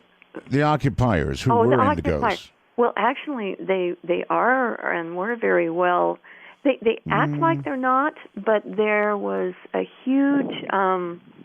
A lot of the things that they did were never covered by the mainstream media, so you didn't. But when the mainstream media did cover them, inevitably the question was, what are your goals? What is it that you want to achieve with what you're doing? And it was never clearly answered. It depends on who you asked and which. Well, the leaders. And then they would say we don't have leaders. Well, this is true, and because it's an underground movement, and as soon as you have a leader, then they would be a target. And so it was very well organized that way, where there's no leader, everybody is just following this idea of the banksters ruining everybody's lives. And well, they weren't wrong about that, were they? No, they weren't. And, 5 years ago, nobody knew what the 99% of the people are doing all the work and the 1% have all the money. So it's really put it on the map, and they've done a tremendous job of changing people's perceptions and getting them to wake the heck up to what's really happening here. Okay, so your answer is your own house was haunted, and that launched you into this. Yes, and that's how I kind of got started, and then my psychic abilities started waking up, and then I started realizing I could do some really wild and crazy things, and here I am today. Ronnie and I have been doing this for 13 years. And how in the world did the two of you... it seems rather unlikely, given your backgrounds, that you would join together. So how did that happen? Well, it's actually really cool because Ronnie does things that I don't do with working with the angelic kingdom. I tend to hang out with the dragons and and beings like that. And so it's really awesome because Ronnie can relate to a whole lot of people that cannot relate to me and all of the weird stuff I do. I And understand. then there are things that Ronnie doesn't really want to. I don't want to deal with Dabbling. that Weird stuff. Like when we come across weird alien stuff. Ooh! Stop right there. Stop right there. Ghosts are one thing. Weird alien stuff, new category. Sort of, kind of, yeah. Yeah, sort But of, kind when of, yeah. you- So, when you're weird, what do working- you mean weird alien stuff? Okay, when you do ghost busting, anybody thinks that everything that goes bump in the night is a ghost. Not true. Right. In fact, Yeah, we I have figured come that. across alien ghosts. And when that happens, they don't necessarily go with the angelic kingdom. Isn't that interesting? Alien ghosts. Ghosts, yeah. And why not? If there Well, really that's are right. aliens, then they may have, as we do, a life cycle. And at some point, whatever point, it may end, in which case they become disenscaled. Whatever, and then they are just, I guess, little lights bouncing about like everybody else, or whatever it is we become. Absolutely. What do we become? By the way, when we die, do we still perceive our bodies? Well, or it not? depends on who you are. That's one of the reasons Ronnie and I work so well together is when there's this really weird stuff, I have this psychic ability to know where these beings go, if it's alien or whatever it is, where they're supposed to head. One time we did a ghost busting and we found a whole bunch of Yetis.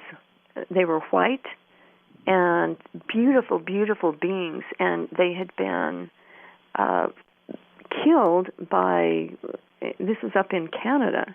Sasquatches. Right. And they had been killed for their fur. And then they were trapped in this lake. And I was just appalled. And these poor little Sasquatch spirits had to have somebody help them cross, and I had to go find out where their home was. And Well, it in wasn't around here. life, if you'll excuse me, in life, Sasquatches are about 8 feet tall, generally described as. And you're saying little when they pass? Well, they were cute to me, okay, Art? Cute. Nobody ever described They were big. Sasquatch as cute to me. Well, But okay. they were cute. All right, cute. Cute Sasquatches. Cute big Sasquatches. So Guys are all right. we found a lot of stuff at that lake, and our client that had a cabin there, it was their son who was a crystal child. See, crystals are even different than the indigos. They're born telepathic, while indigos are very, very sensitive. The crystals are telepathic, and they're magnets for ghosts and other WS weird stuff. So he actually had an alien ghost attached to him. And I call Lorelei for that. All right. So we work well together. I would like, I can see. I would like to ask you both again about alien spirits, because that really is interesting. I never even considered that if you're looking at the other side, as you two are apparently able to do, you wouldn't just see humans, you would see perhaps aliens as well. Tell me whatever you can about what you've encountered that's alien. Well, first, let me answer that question about what happens when we so-called die, because Sure. we're energy, and energy really doesn't die. Our physical bodies kind of return to dust, as they say, but our spirits, Spirit.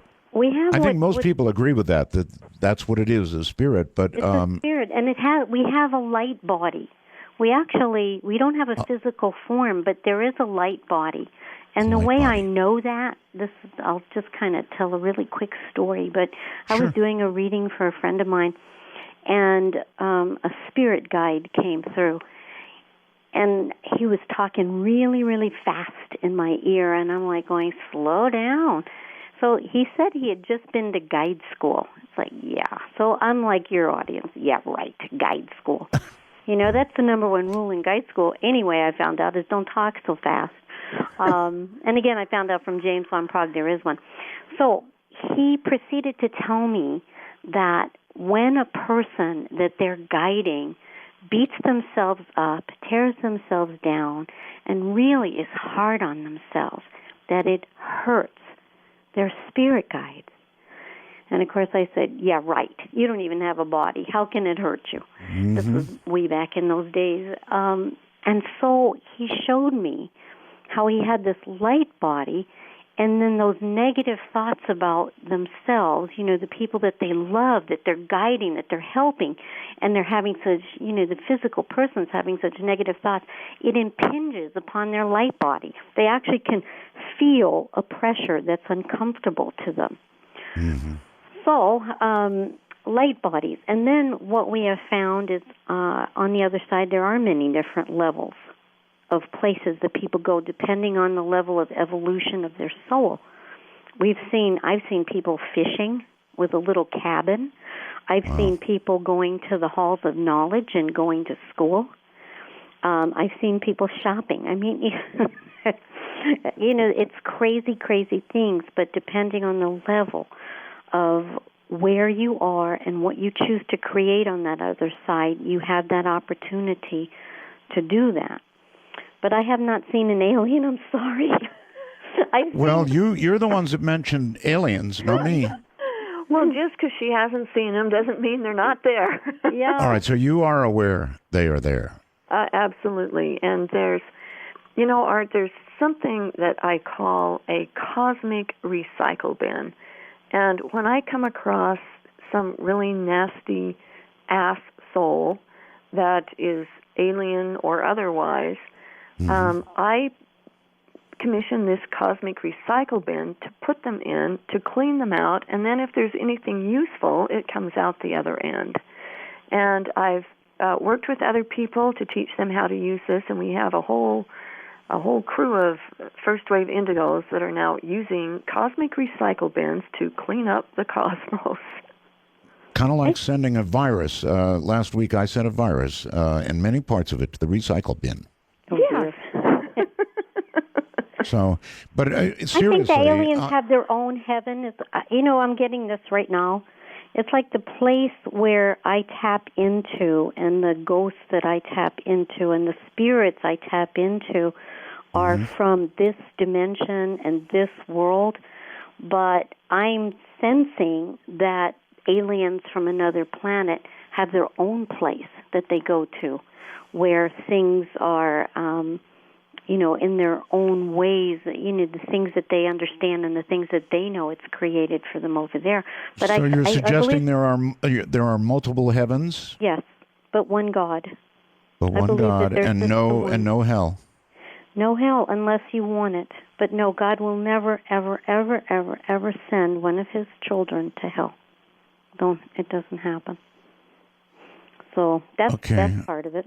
Have you ever been able to discern much from an alien spirit? From, like, information-wise, or? Yeah, anything at all. You can tell me. I mean, I've never talked about alien spirits, so it's a new area for me. Oh, well, I actually talk to aliens a lot. Well, then tell me what you can.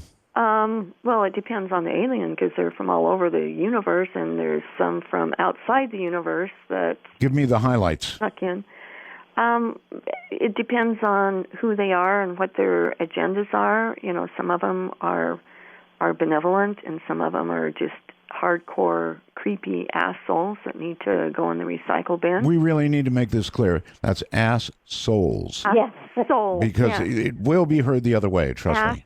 soul. And this is in our book, too, that talks about... SOULS, souls. Exactly. Yes. And you know exactly what I'm talking about, don't you? I do, but not everybody does. And if they're just, tuning in, perhaps... Tuning in, they might They're going to rock back and say, hey, what happened to Art's show? I thought he said no bad language. It's really degrading with those Ghostbuster gals. Yes.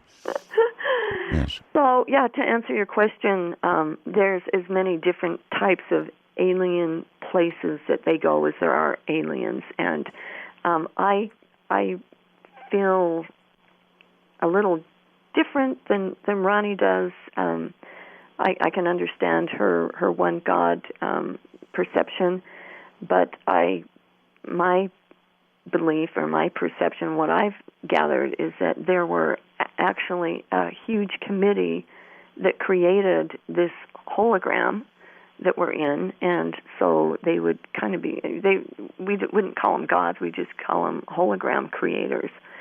So that kind of gets into some different theological perceptions, but... You believe we're in a hologram? Heck yes. I even believe that. Well, do you know science is experimenting with that right now? Call it what you will. Science actually believes it could be so, and they're trying to test it. Hologram, matrix, whatever you want to call it. If we are in it, I think it's going to come as a gigantic shock to a lot of people. And you're suggesting that different creatures, different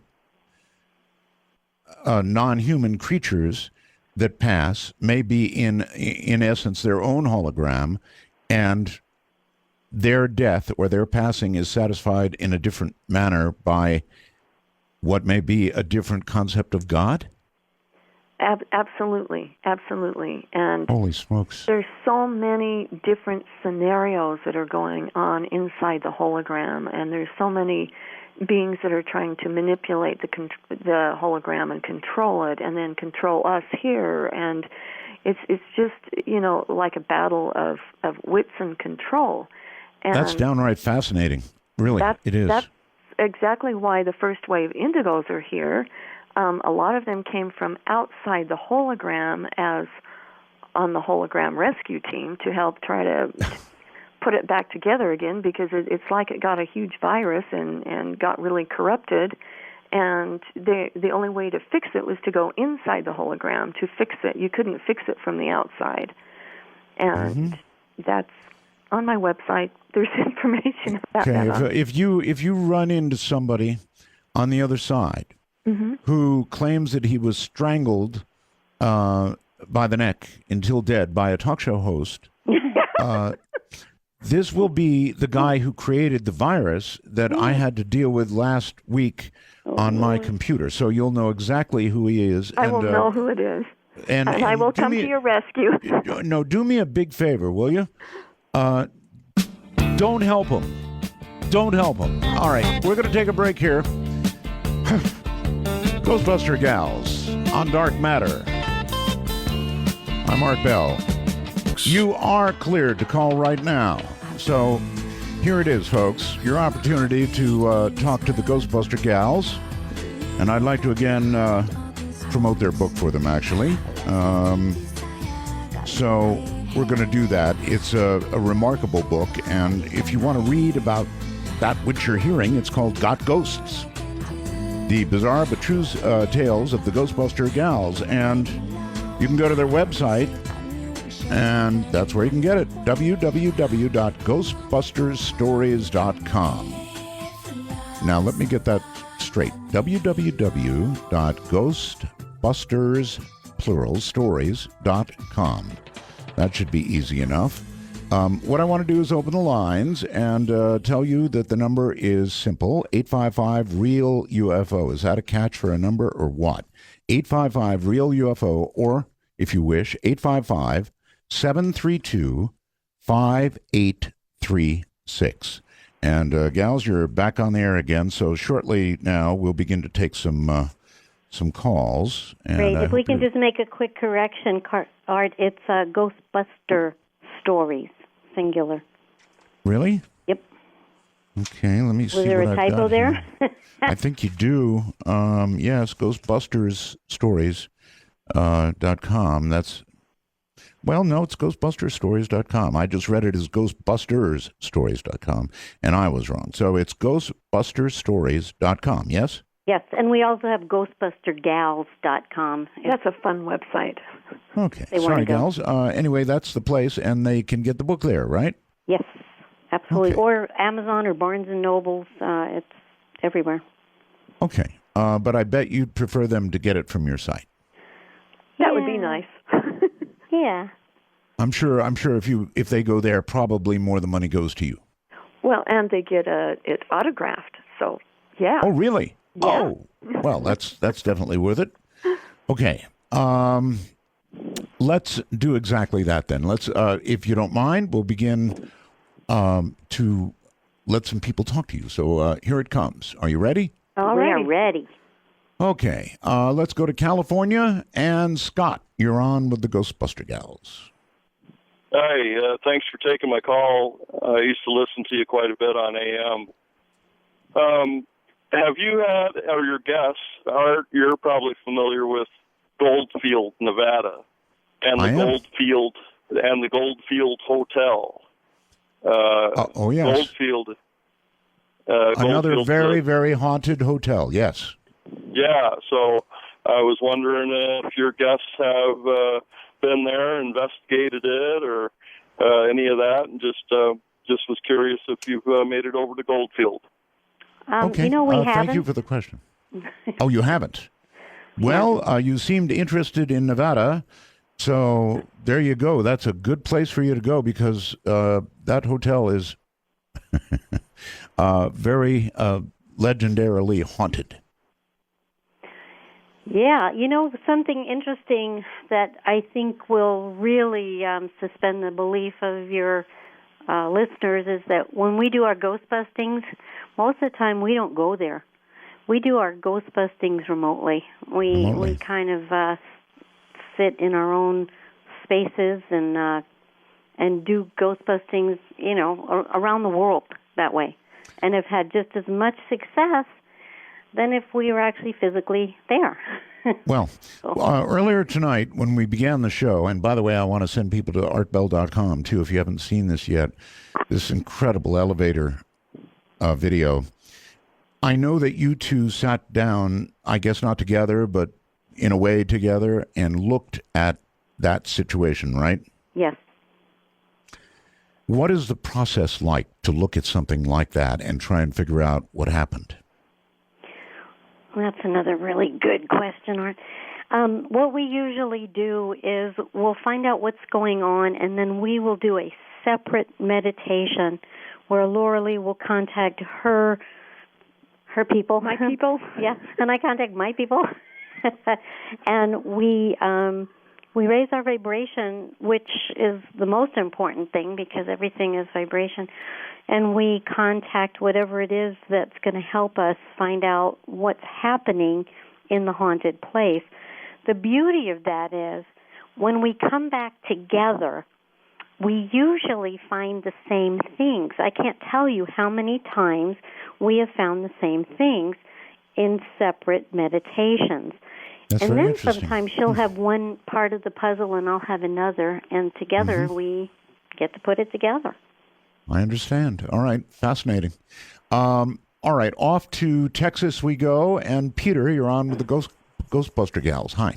Hi. Good evening, Art and ladies. I just want to comment on the death experience. I had a bad car accident back in 1985, and I died a few times on the operating theater. And when I finally came to, I told the doctors, exactly what I saw. They're working on me, doing the stitching up and all that stuff, and they put it down to a chemical in my brain. I'm sorry, sir. To what in your brain? They said a chemical in my brain got released, chemical. and that's why I could see what the doctors were doing, because I told them exactly what happened, what they did to me, and how long. I remember the ambulance ride and everything, and they just said, well, when you die like that, it's a chemical that gets released in the brain, and you believe you saw it. But I know what I saw, and they just told me there was a chemical in my brain. Yeah, that's the title of a book, too. I know what I saw. I know what I saw. I'm with you, sir, all the way. Believe me. Yeah, gals. That is the 99-cent medical explanation for what happens when you die and you see your own body being worked on by medical personnel. Oh, it's a chemical in your brain. Yeah. Well, Chemical in your brain. no doubt there could be chemicals released at that time, but that's not why that happens. And it's not why you have a vivid recall of everything that was going on when you were supposed to be out cold. So, yeah, I agree. Yeah, we know there have that been stories. There have been stories, ladies, of people clinically dead for an hour who have come back to life. Now, I'm sorry, but even for me, clinically dead for an hour, that's dead. Yeah, well, usually the brain dies after about 7-8 minutes without oxygen. But even Daniel, he was dead for 28 minutes. He was, on a gurney with a sheet over his head and toe tag on, dead, ready to go down to the morgue. I guess you know. I was with Daniel when he had his heart attack. I know. I'm telling you, you helped save him with your prayers. We tried. We tried. Yeah. We did what we could, and it was a miracle that... Anyway, let's go to Kentucky and Greg. Hi, Greg. You're on the air. Hi, Art, and long-time listener and truck driver. You've kept me up many a night. Yes, sir. Proud of it, too. Yes, sir. I have a question. I got a 14-year-old daughter, and from the time she was able to interact with anybody and start talking, she's had an imaginary friend she calls Issa. Now, my daughter is 14 years old now. A straight-A student has never had a grade less than an A in school. And when she's doing homework, even to this day, she turns like she's talking to someone if she don't know the answer, and then gets the answer. And who is she seeing that we don't hear, me and her mother don't see? Wow. I have a Ladies? question. Yes, go ahead. What does this, I'm getting that it's one of her spirit guides. What does she say this person or this thing looks like? Is it an animal or is it a humanoid or what? It's a girl. It's a girl. It's a girl. Oh, okay. Yeah. Okay. So the spirit, so the being that she talks to is another girl. That's what she says. Okay, yeah. Well, you know what I was getting, and this is kind of weird, and I guess there's no way to confirm it, but I think your daughter was a twin in the womb, and the one twin didn't make it, but she did.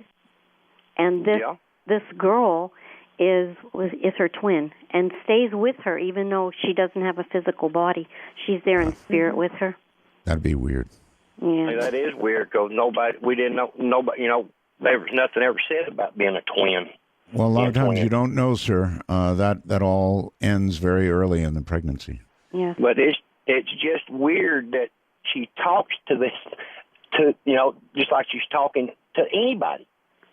Well, I would let her know that what she's doing is fine and great, but be really careful about who she tells about it because it could be the subject of a lot of ridicule.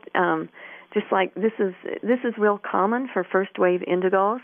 They always have friends that nobody else can see, and so I would encourage her, but just make sure that she is real discreet about who she tells about it. That's good advice. Yep. Okay. I mean, she's never told no one about it. I just didn't understand what it was. Right, we've got it. Thank you. That's very, very interesting, and that's interesting advice coming from you, too. I think it's practical advice. Whether you are, in fact, or are not seeing and talking to somebody who others perceive not to be there, it's wise counsel to say you're going to want to keep this to yourself. Otherwise, in the real world, you're going to run into all kinds of problems, right? Absolutely. They'll put you in the loony bin sometimes. I suppose I shouldn't say it like that, but that's not politically correct. But there's a lot of people in mental institutions that are not really crazy. sometimes they just have entities that are either attached to them on the outside or shoved in, and it changes their personality. But they themselves are not crazy. It's exactly. sad. And also, Art, I wanted to get this in. With first wave indigos, a lot of them have a lot of what I call X-Men abilities, and they shut them off because it scared people. They could do amazing, amazing things, but they shut it off because it scared people. And so then they come to me, and I have to help them work through the fear of that and turn them back on, because they're supposed to learn how to use them, not shut them off. Right. With respect to the bin, how have you all stayed out? In say what? I said, with respect to the bin. The recycle bin? No, the loony bin. The loony bin? Yeah, that's right. Many I mean, bins. you're giving this guy advice to tell his daughter to keep quiet. It's good advice. So have we stayed that was out a of rude. Hey, Art, we stayed out of it the same way you stayed out of it. All right, to Texas, Lance, save us. I don't know if that's possible. That's right. My question was, I've done a lot of reading on this subject, and I'm right on board with what you women talk about and what you say is what things are. And what my curiosity has always been is someone dies and they've passed on, and it's talked about how, we have spirit guides who kind of help us and keep us moving in the direction we should in this life and what have you, and sometimes try to help keep us out of harm's way. So when a person passes over, I don't understand why they seem to get stuck, and there's not a spirit guide or an angel that would, could give them some advice or guidance to get them where they need to go. Why would someone want to get stuck here when they have such a limitless place to be able to move on to that's amazing? Well, that's a good question. It's not like they want to get stuck. They can't help it because they have so much fear. It's the fear that keeps them down. It's the anger or the resentment or the unresolved issues that keeps them in a lower vibrational state, so they don't get to see the tunnel. So it's not like they have a choice, I want to stay in this blue-gray place. It's like, I don't know where I am. I'm confused. And then we find that a lot of people that die of drug overdoses, they all kind of congregate in the same blue-gray place. It's just odd. And people that die of military things, they're congregating in this military-type area. It's like a magnet that attracts them to different places. Yeah, because like thoughts attract like thoughts. So they don't really want to. That's why we're trying to help people to learn about this so they don't become ghosts, Now, I got another question. Someone that is interested and would like to be able to speak with, like the two of you, do y'all ever do any kind of workshops, or is there any way to be able to actually be able to sit in front of you and be able to ask you questions and understand more about the goings on of, I guess you could say, life and death in a one-on-one conversation? All right. Listen, sir, listen on the air for your answer. It's coming. Go ahead, ladies. First of all, the reason we wrote the book, it was to help people to bust their own ghosts so that they can read the book and it has a how-to. But we wanted to teach a class on Ghostbusting 101, but we haven't done it yet. But we could get enough people over there and wherever you are, and we'll come. All right. So I guess make it and they will come, huh? That's right. That's a very good way of saying it. Keith in Oklahoma, you're on with the Ghostbuster ladies. Hey, Art, Mega Roswell's to you. Thank you. Got two quick questions. One is, you always hear about these haunted places that have children, and I hate to think that children don't get a free pass to the other side. Good point. What can you say about that? Yeah, all right. Well, they don't get a pass to the other side in all cases. One of the first child ghosts I came across was a young boy about 4 years old, and it was at the Glover Mansion. And what happened was he was always told not to play by the windows, the upper floor windows. And he didn't listen. And so he actually fell out the window and died. And because his last thought was, Mommy and Daddy won't love me anymore. And I could see him so clearly. He had little knickers on and a white shirt and suspenders. And the thought, Mommy and Daddy won't love me anymore, is what kept him stuck, because he did something wrong and he was guilty. And what I had to do for him was I called his parents back. I mean, what better way to help the child cross? And his parents came back and brought him through the tunnel. And he stopped to say goodbye. A lot of ghosts just go. But he was so cute because he turned and he said, thank you. It's like, wow. Wow. So, yeah, sometimes children that die in extreme situations like fire or suddenly can sometimes get stuck. Okay, and my second question is, if you guys don't believe in demons, then what are these things that priests are driving out of people? Yeah, good question. Thank you.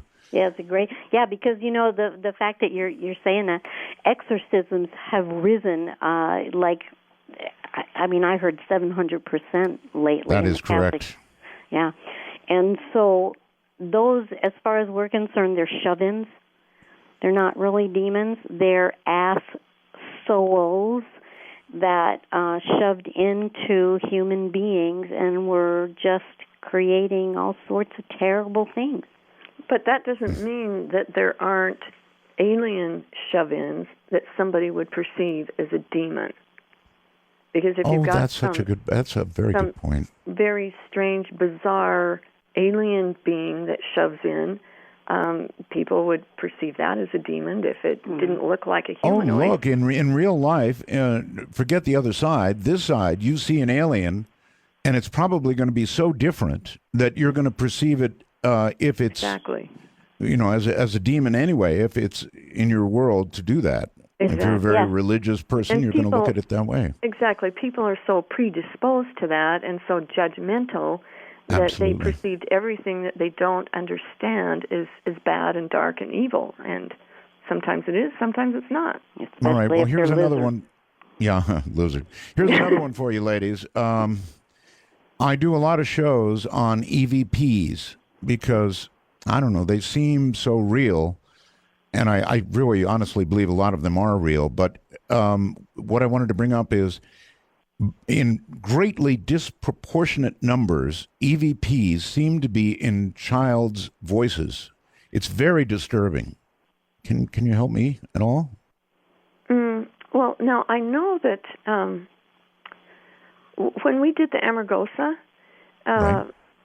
Kathy's husband would go there and play the guitar to the ghosts, and he left his tape recorder on. And one of them at the end said, what did he say? Thanks, y'all. Thanks, y'all. Love y'all. Really? Just very clear. And so, all EVPs aren't child's voice? Expressed or child's voices. No, right. It wasn't. And, the quick story about EVPs, we did the show Dead Famous. It's a TV show from the BBC. They actually came all the way over here from England. And they came to Spokane, and they had a resident psychic doing their work. And so they took us on a tour of a very haunted place, the Bing Crosby Theater. And we went down in the basement, and we would point out where we felt that there were ghosts. Over here, not over here, all through the place. And when we were done, they then told us that their host had taken his little EVP meter and found ghosts at the exact same place that we had pointed out. We just don't use that kind of a meter. But I don't think there were child voices on them. So that's all we have to say about that. Well, in so many of the ones I've heard, the EVPs, it's disproportionately children. And it's just very concerning. Let's go here to Rob in Florida. Hi, Rob. Hello. How you doing tonight? Pretty well, thank you. Yeah, I have a question there. Do you ladies pick up on any spirits from the hollowed earth? The hollowed earth. The hollowed earth. Yeah, the hollowed earth. That's right. There are a lot of people who believe that the earth is hollow. You know, I'll say yes. You will? I will. Now wait a minute. No, wait just one moment. No, I don't believe that the earth is actually hollow. I do believe that there are inner earth. Yeah, there's inner earth beings that reside there. And many years ago, I did have a connection with one of them. Oh my. Yeah. Well, it's not hell though, right? No, no, it's not hell, and the earth really is not hollow. But there are subterranean levels that go down. Some people think they're under lakes in Alaska. I mean, I've heard a lot of under Mount Shasta, Right. the Middle Earth people. But it's not like they're down. The earth is molten lava. I mean, that's science. We may be a little on the woo-woo side, but we believe in science. A little on the woo-woo side. Huh? Oh, you girls Okay, are all big right. on the woo-woo side. Okay. Vicky in Michigan. Hello there. Hi, how are you all tonight? Very well, thank you. I have a question. I have a 6-year-old granddaughter who lately has been talking to an imaginary friend. Now, I don't know if this is something she's made up, if it's something that, if it is a real imaginary friend that she's talking to, how can I help her develop this and keep her from being afraid? Because she's been woken up in the middle of the night before by so-called imaginary friends. Well, a lot of parents say it's nothing, there's nobody there, and they train their child out of being able to see such things, and I'm not sure what the right thing to do is, ladies. At 6 years old, my guess is that she's a crystal child, and some of our youngest clients have been crystal children. We've had a young boy starting from the age of 6 to about 10, and they are magnets for things.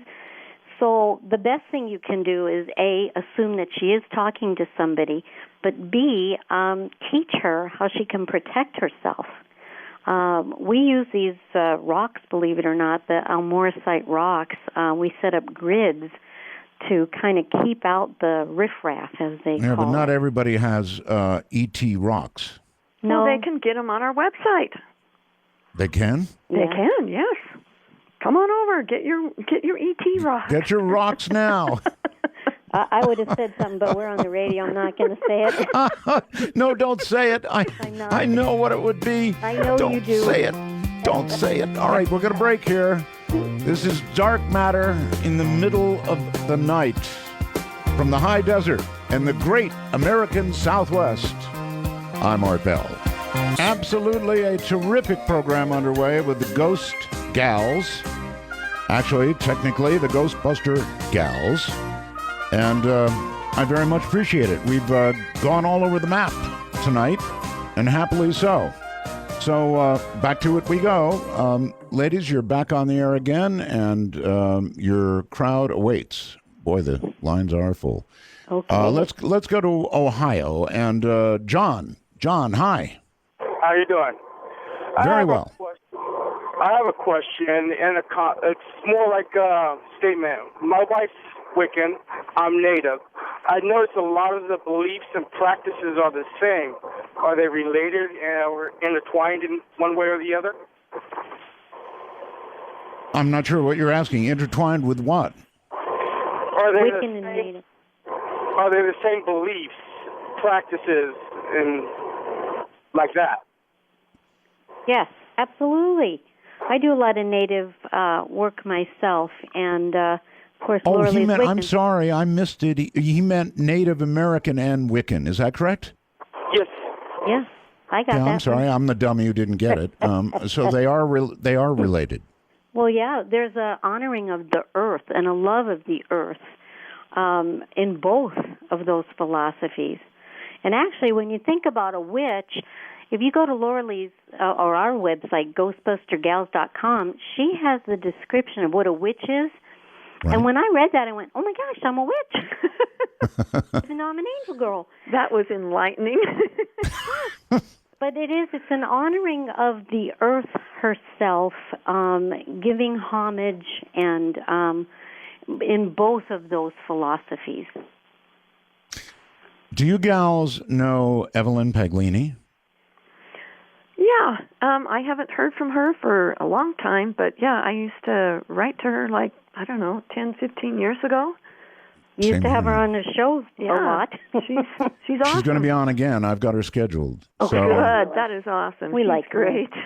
She's really something. Now, she tends to be on the darker side, and she talks about combat, which she's been in, and I mean spiritual combat. Mm-hmm. Oh, yeah.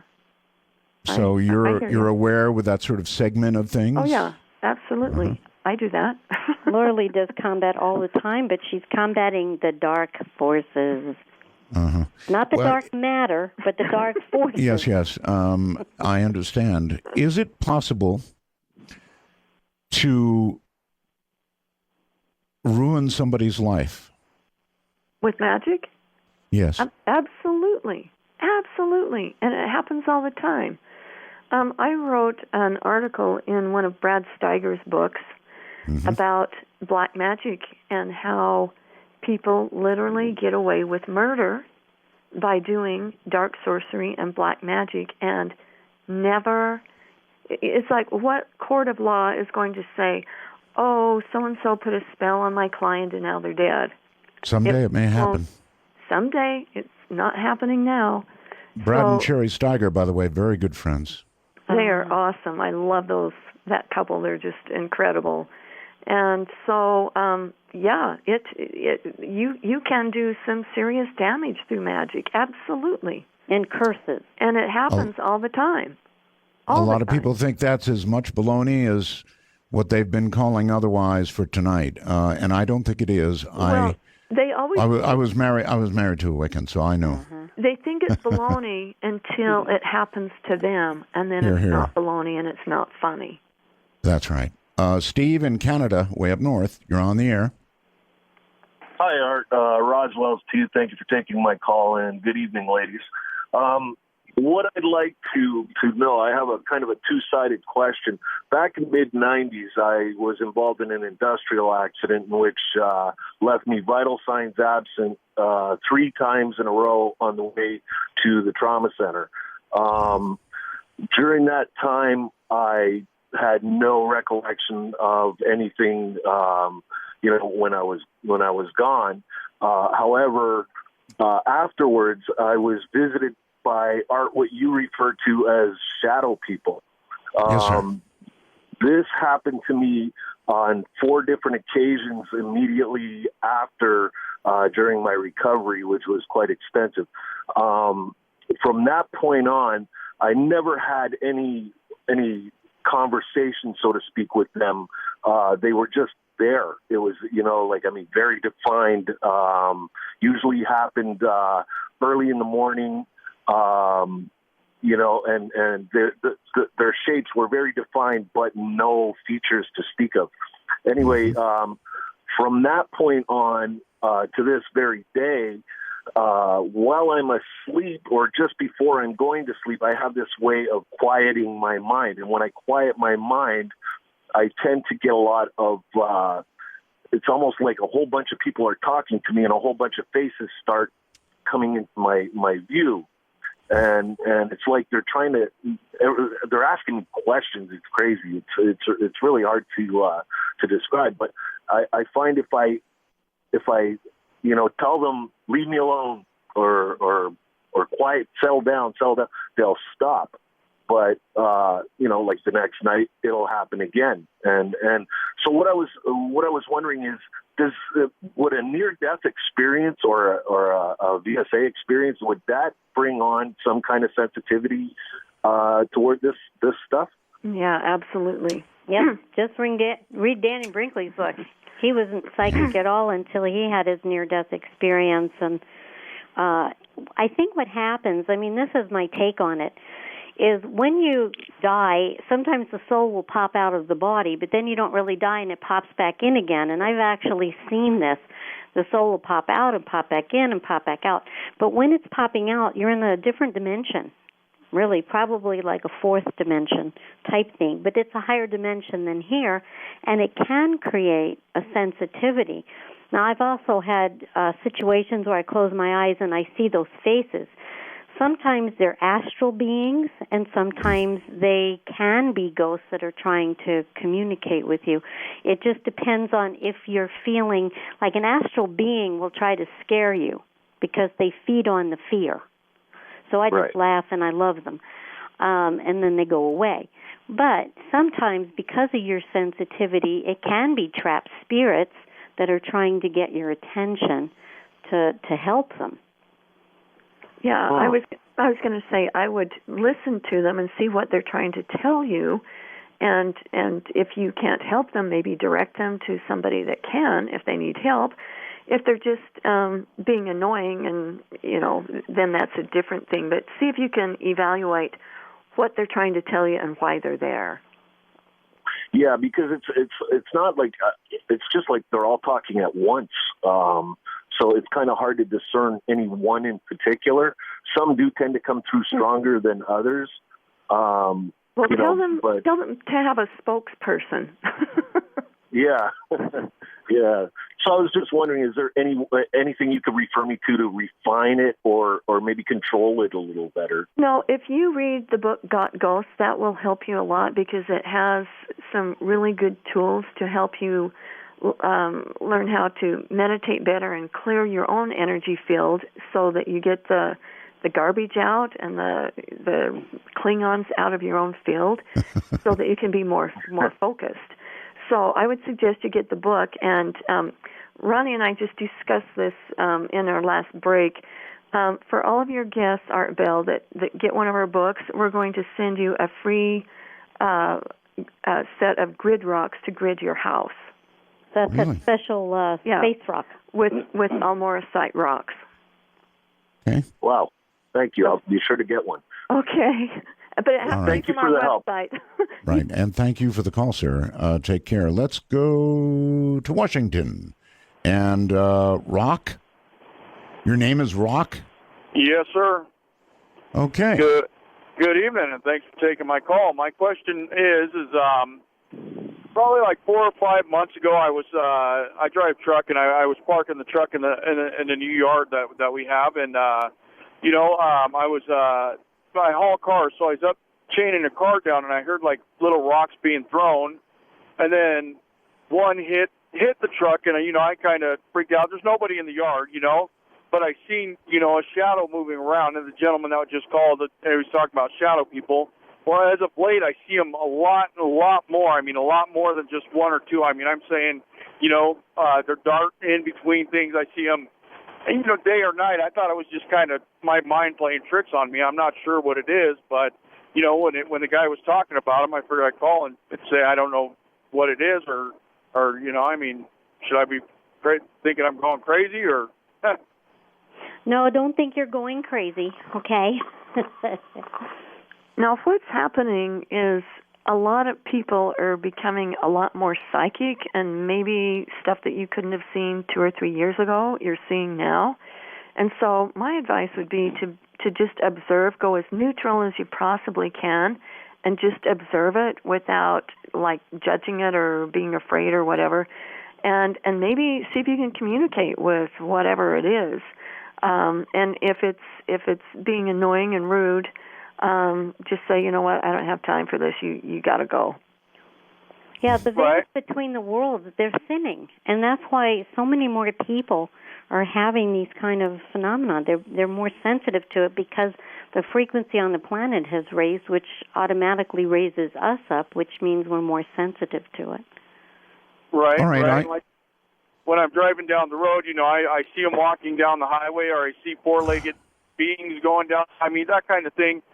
And I don't get freaked out or anything, but it's just like, I can see them, and it's like, Yeah, my wife thinks I'm a little crazy, but no, you're not a little. Listen, sir, you're all right. Ladies, I want to ask you about this. Let's just stop here for a moment.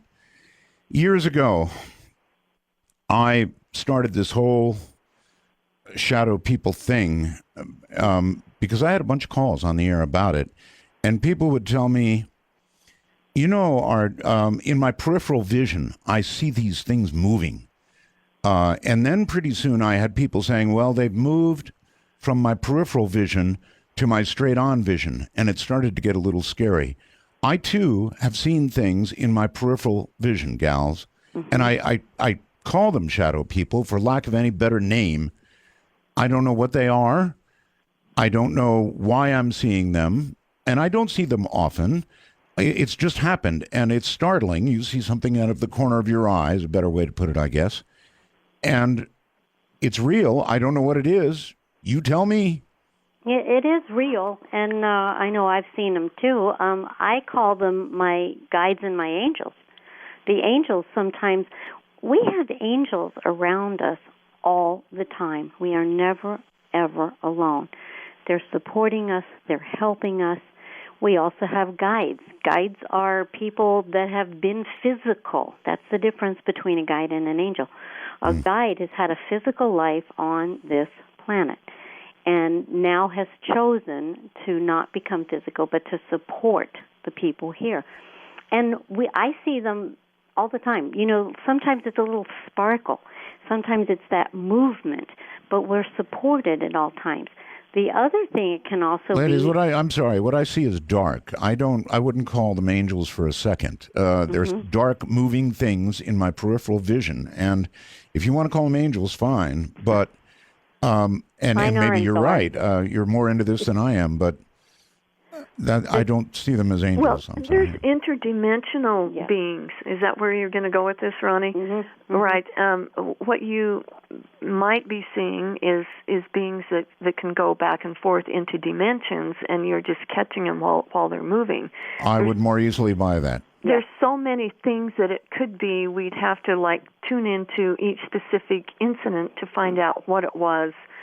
Because maybe what you saw yesterday isn't what you're seeing today. Maybe it is, maybe it's not. But you have to evaluate it and see if it's the same or if you're seeing something new. So again, my advice would be to go in observation mode, and don't shut it down. If you're waking up psychically, don't shut yourself down. Just watch it and ask your spirit guides and guardians to help you define it and figure out what's going on and what these things are and what they're there for. And well, maybe it scares me a little bit. I'm not sure that I want to be as open as you all are. I don't want to see these things necessarily all the time. I do understand that there are people like yourselves that do, and that sort of plunge into it and open up to it, and that's fine. That's why I have you as guests. So maybe what you can say, Art, is, okay, duly noted, I saw you, and then go on about your business. It's like, okay, yeah, I saw you, okay. Okay. You know, this might be a good time to bring up the fact that Laura Lee and I are both not afraid of what we do. No matter what I can clearly see that. Yeah, and there's a reason for that. I mean, I have my own reason, and I'm sure she has hers. But one of the things that I learned, and this was back in the 90s, and it was Daniel that helped me see this, is what they found. We know that nothing is solid, okay? Back in the 30s, they invented the electron microscope, and they could see that nothing is solid. Everything has space between it, between the atoms and the molecules. And towards the 90s, they're starting to develop that even more, and the scientists have said that, well, about 95% of everything is space. So if that's true, why don't we go through our chairs, and why don't we walk through walls? Well, we have an electromagnetic field that stops it. But we are space, in between each of those atoms. And what Daniel had said is, when they studied this space or this fabric of the universe that's holding everything together, it vibrates to the same frequency as love.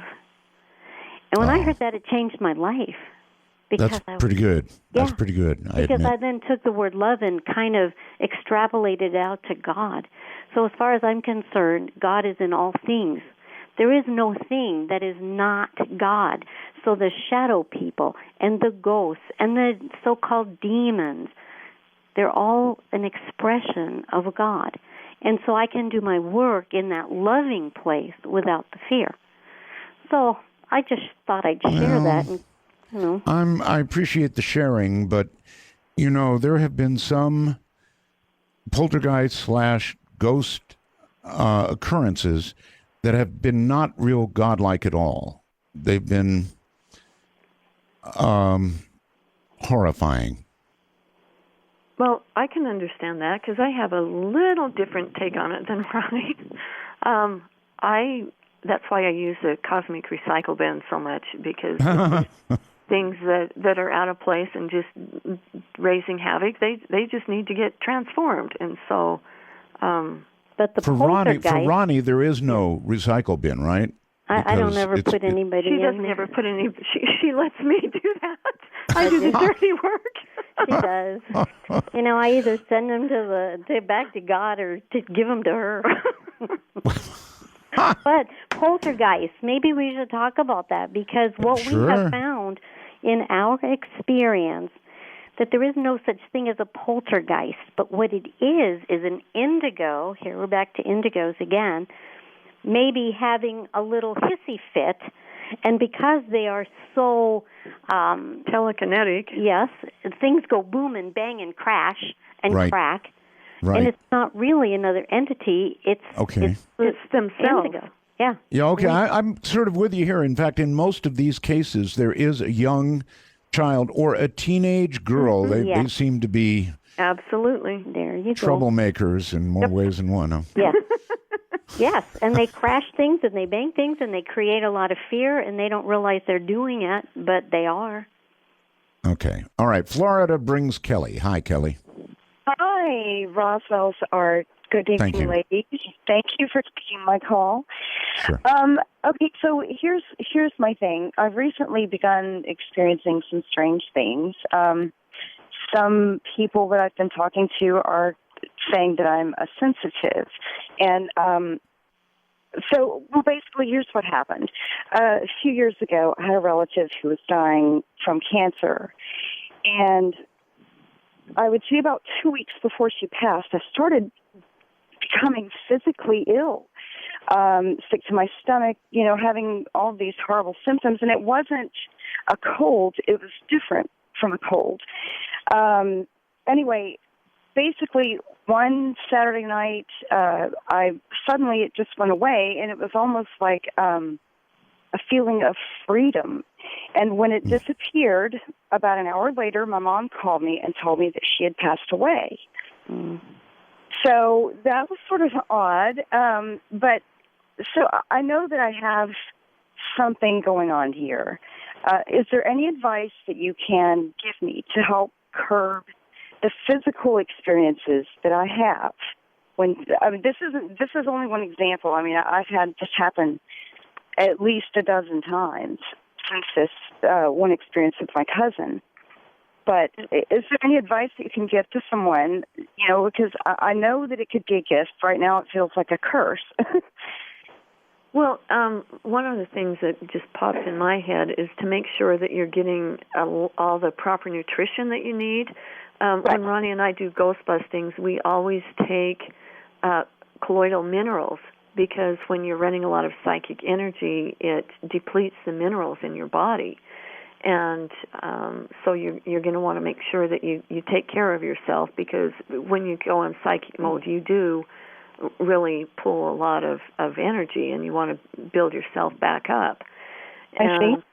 And the other thing I suggest is, it sounds like because you are so sensitive, you're picking up energy cords from these people, because people can put energy cords in you, and then they can affect you. They can suck your energy.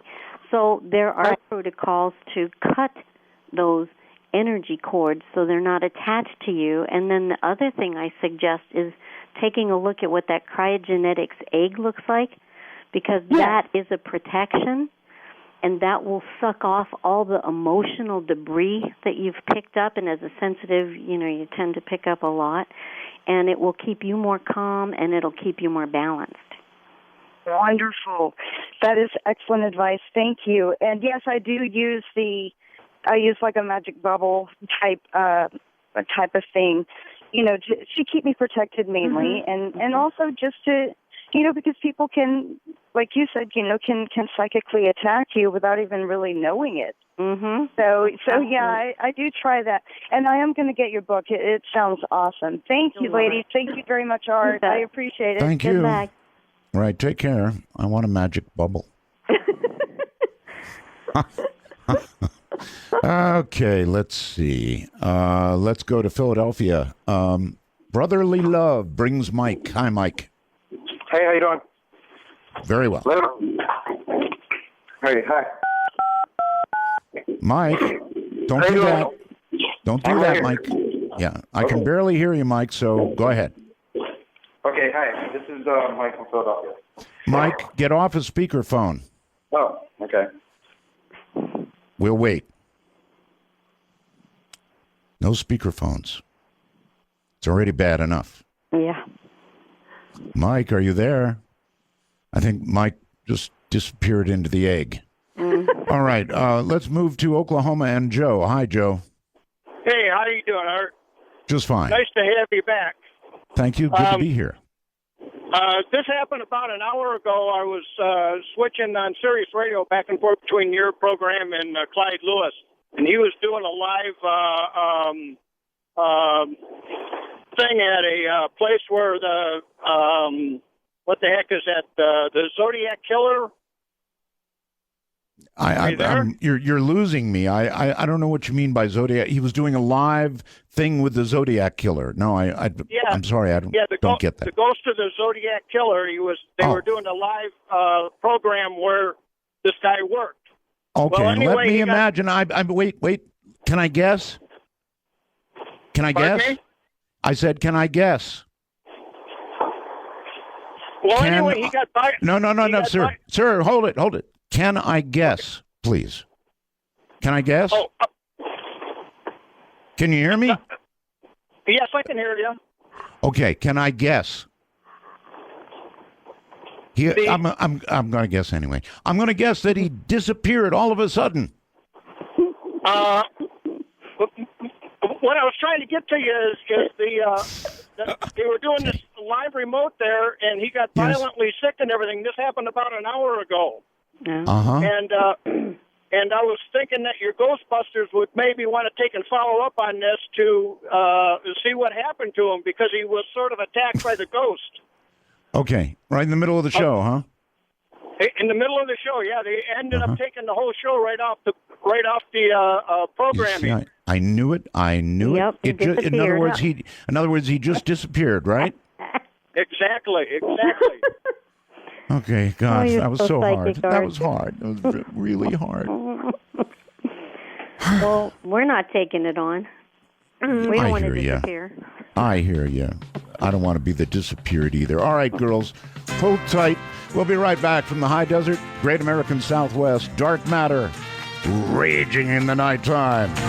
All right, gals, welcome back. It is the Ghostbuster gals we've got with us this night, and we're all over the place with all kinds of things. But right now, we're center with, oh my goodness, what's that name in Illinois? LaShawn, is that correct? Yes, it is. All right, LaShawn, you're on the air. Hi, how are you, Art and Minnie Roswell? Thank you. And how are you doing tonight, ladies? Great, LaShawn. Great. I have a situation here. I have my daughter. She moved into her own apartment, and there's been several things going on there. At night, there's somebody whispering her name in her ear as she's trying to sleep. Oh, boy. She's got someone turning the gas on after they go to bed at night on their gas stove. Mm-mm. And she has a 6-year-old son who actually talks with this spirit, and the spirit tries to get him to hurt himself. So I'm thinking it's really, really weird. And actually, my grandson, he actually does not like staying at home. He's actually at my house now. Yeah. But they're really terrified of being in that apartment, and they've already signed a 1-year lease. And is there any way they can get this spirit to move on or get it out of their home or whatever? Oh, absolutely. Again, that's the reason we wrote the book, LaShawn, because, you know, if people hire us to do the ghost bustings, it can be pretty expensive. But we wrote the book, which is not really expensive at all, and it gives a step-by-step instruction on what to do to get rid of those ghosts, to protect the house, to clean out the energy. Some people think, oh, you know, you get some holy water and have a priest come and bless the house, but that does not get rid of the ghost. It just sends them away for a little bit, and then they come back. So with the book, it will actually help, and then we'll send the grid rocks, and they can, your daughter can grid the place with these rocks, which are mind-boggling. I mean, before we had these rocks and tried to do ghost bustings, it was like going through Jell-O. It took so long, and it was so hard to do. Now with the rocks, it makes it that much easier. So yeah, we used to get worn out before we started having our clients grid their houses with these little rocks before we would do a session. Now we won't do one at all. If people don't have the rocks, we don't do it. And that will certainly, if they get some rocks, if they get the book, and you know, maybe for the children, these rocks are also in dust form, and we have little necklaces, and that might help the children feel better at night. They'll have something to hold, and they can talk to their rock buddies and help protect them. And there's things that you can do, but that ghost is way out of line. Turning on the gas, I mean that's not cool, and that needs turning on the gas, trying to get somebody to harm themselves. Yeah, that is not cool, and they need to be dealt with immediately.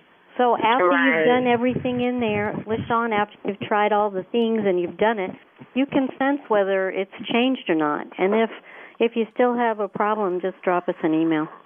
Boy, I don't think you'd rest a moment until you figured it out. All right, Vicki in California, you're on with the Ghostbuster Gals. Hello. Hi, Art, and mucho Roswell to you. Thank you. I wanted to share a story and ask their opinion. Hi, ladies. I bought a house 21 years ago, and actually it's San Antonio, Texas. And I never really sensed anything going on in the house. The kids were always telling me that they would hear things and see things, and I just told them, you know, it's just, you know, the wind, it's the doors, it's an old house. And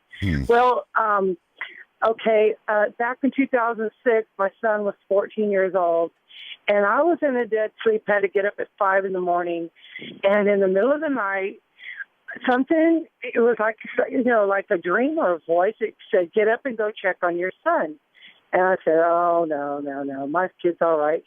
And a couple of times it was just like something telling me, get up and go check on your son. I didn't do it. I was so tired. But something I felt it on my arm, like pull or tug on my left arm. And I said, okay, what is going on here? Now that did scare me. I got up and opened my son's door. And as I opened the door, there was a little flame off of it. He had a floor lamp, and it was open on the top, and he didn't like the light being so bright, so he had a towel over it. Well, it started to flame as soon as I opened the door, and that freaked me out.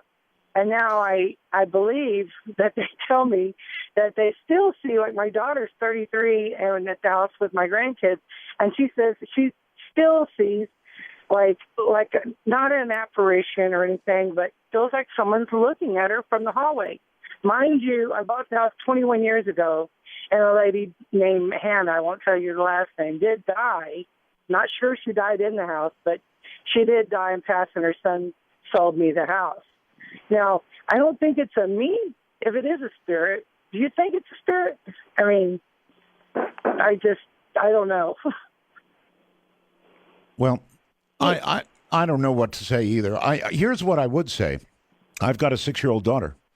And if for 1 second, the moment the first wave of something is wrong with my daughter came over me, I would be out of that bed and in that other room so quick, your head would spin. I wouldn't wait for the second round. And I recommend you follow the same path next time. Right. The thing is, it could be a couple different things. Sometimes it's an angel that comes to give you that warning. But it's also possible that it is a spirit. It could be the old woman that saw something going on and wanted to warn you. But it's really important to understand that there is no such thing as a good ghost. They may seem kind and benevolent and old lady-like and whatever, but it's not a good ghost because anytime you have a ghost, it changes the electromagnetic field in the area, which can lower the immune system. And also you have to understand that that ghost is trapped and lost and stuck and can't move on. You have just ruined everything I thought I knew about Casper. He's the friendly ghost, I know. There are no good ghosts. There's no such thing as a good ghost. No. That'll certainly resonate with me for quite a while. All right. Iowa, Don, you're on the air. Hello. Hello. I'm thinking that the master, Art Bell, is making the Padawan nervous. Thank you. Maybe Roswell. Concerning the EVPs, yes. What y'all were just saying about the ghosts, not necessarily being good or bad, but maybe they're coming across. No. Don't get it mixed up. They said there are no good ghosts. Well, okay, right. But they're coming across on the EVPs with the child's voice, looking for help because, as humans, we're going to help a child in a heartbeat, whereas, an adult, we're still going to help them, but, we're naturally drawn to help the young even more, and maybe that's why more of the EVPs seem to come across as a child's voice. It's just something to think about. Now, no, it is. It is something to think about. Hold on, gals. Do you think that might be so? I did say there's a disproportionately large number of children's voices involved with EVPs. Could that be the reason? Because we are more inclined to help the young. That's absolutely true. Yeah, we are. But I also think there's sometimes a little bit of a distortion and a frequency because you're going from one dimension into another in that EVPs, and sometimes what sounds like a child's voice may not necessarily be one. It kind of depends. I don't know. I know a child's voice when I hear it. Yeah, I guess you have a 6-year-old. You would know that. That's right, I would. And there might be a lot of children that are stuck that have. I hope not. Yeah, well. So, and maybe they're the spokesperson. Maybe that really felt true to me that we are more inclined to help children, and so they're the ones asking for help. Of course. All right, caller is still on the line. Anything else, sir? Yeah. Well, that's all. I just wanted to, it's just something that I thought about. That with us, more inclined to help a child. That maybe they're looking for help. Got it. You're right, and I think you're dead on. So thank you to Canada and Bert. Hi, Bert. Hello. How are you tonight? Just spiffy. Spiffy. Oh, yeah. Got a little woohoo. Anyway. Yeah, me too. Question for you about the Indigos. You said that they have like X-Men abilities or gifts. Correct. You're talking like being able to move the wind and hot and cold stuff, make people feel hot and cold and things like that. Is that what you're talking about? They can. Did you ever see the X-Men movies? I've seen them all. They can do all that stuff. It depends on what their specialty is and what their contracts are here, and to depend on what kind of things that they can do the best. Okay, so like floating and all that kind of stuff. Yeah. Would the indigos also be like for healing, like healing touch and all that kind of stuff as well? Absolutely. Yeah, there's a lot of healers that are indigos, and they do it different than has been done in the past. They do it their own way, and they're very proficient at it. Oh, okay. So all right. Well, that explains one thing. Okay. All right. No, I was just wondering because you said it was late 50s, early 60s. A lot of indigos are correct. Were a born. lot of them came in right, and then there's some that were in the 40s and 30s. Nikola Tesla was a first wave indigo, and he was like way ahead of his time. And so there have been indigos, dotting through history, but they came in mass now. So it's like we had to wait till the internet came into being before we could network with each other, and that's when most of them came in so they could be around during this time when we really can network with each other and make a difference here. All right. Dan in Nebraska, you're on with the Ghost Gals. God, I can't believe I actually got on your show. Well, you have. Since the early 90s, Art. There are many Roswells. Thank you. I gotta tell you, you were talking about stories, but if I could just tell you this real quick, I don't know. I know I'll try to be quick, but I was staying with this girl, and her ex-boyfriend was hopping trains out west, and he got killed. And we had went swimming and came home that night and went to bed about 9 o'clock. And I was laying in bed, and my girlfriend was laying with her back to me. And all of a sudden, I just got frozen. I could not move. I got scared. I was just panicky, and I looked at her, and I was yelling her name, and she didn't hear me. And then it kind of stopped for a second, and then I thought, okay, what's going on? And then all of a sudden, I got frozen again, and I just fought it. I fought it, and I jumped out of bed, and I went into like a karate stance, because I was just panicky. And I looked right at the bedroom door was an apparition of a young man in white, completely white, and he was just staring at me, and I could tell he didn't like me. And well, I mean, this was your girlfriend's ex-boyfriend, right? Yeah. Yeah. Well, you're lucky that that's all that happened. I mean, it could have been absolutely tragic in many ways, which I won't go into. Texas brings Tom. Hello, Tom. Hello. Hi. Hi, Roswells. Thank you. I have two questions for your guests. First, they were talking about angels a lot. Ronnie and Laura Lee talking about angels, and I'd like to know a lot more about what they're saying about angels. And my second question, which I really need an answer for, I have a beautiful girlfriend. Her name is Heather, and she has a 6-year-old daughter who sees ghosts. And they've moved from 2 or 3 houses to kind of get away from these ghosts.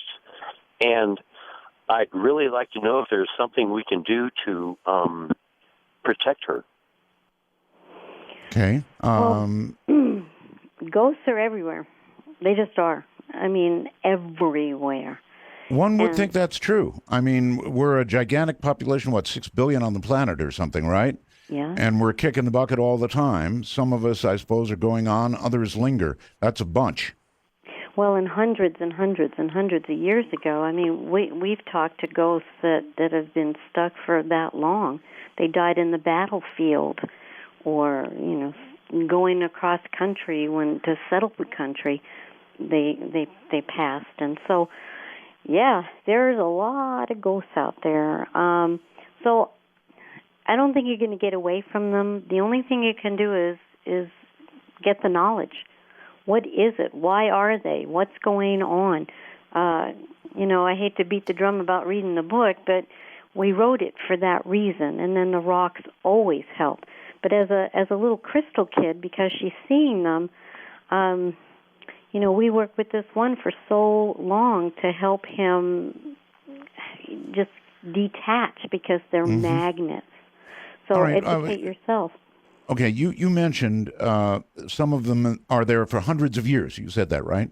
Hundreds, yeah. Hundreds of years. So I would assume, which I probably shouldn't do, that on the other side, time is a different thing. We measure time here, but I kind of doubt it's measured over there as we measure here. Is it?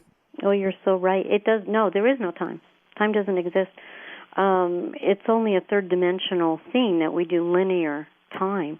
And so sometimes hundreds of years doesn't feel like that to a ghost, that's for sure. Exactly. And when we're on the other side, sometimes 200 Earth years pass before we decide to incarnate again. But it doesn't feel like it. So there is no such thing as time or space is a little different, too. That's how we can do remote ghost busting. We can remove ourselves from third dimension, go to the higher dimensions, and be anywhere, kind of like remote viewing, I guess, and then contact the ghost in that way. So you're absolutely right. No time over there or here. Well, that's good, because if I'm going to be stuck hundreds of years somewhere, I don't want to be looking at a clock. Dale in California, you're on the air. Hi, good evening, everybody. Good evening. Evening. I like your program. Just been listening to it ever since it's been on the air. Thank you. I have a question for the ladies on their thoughts on the Bell Witch from Tennessee.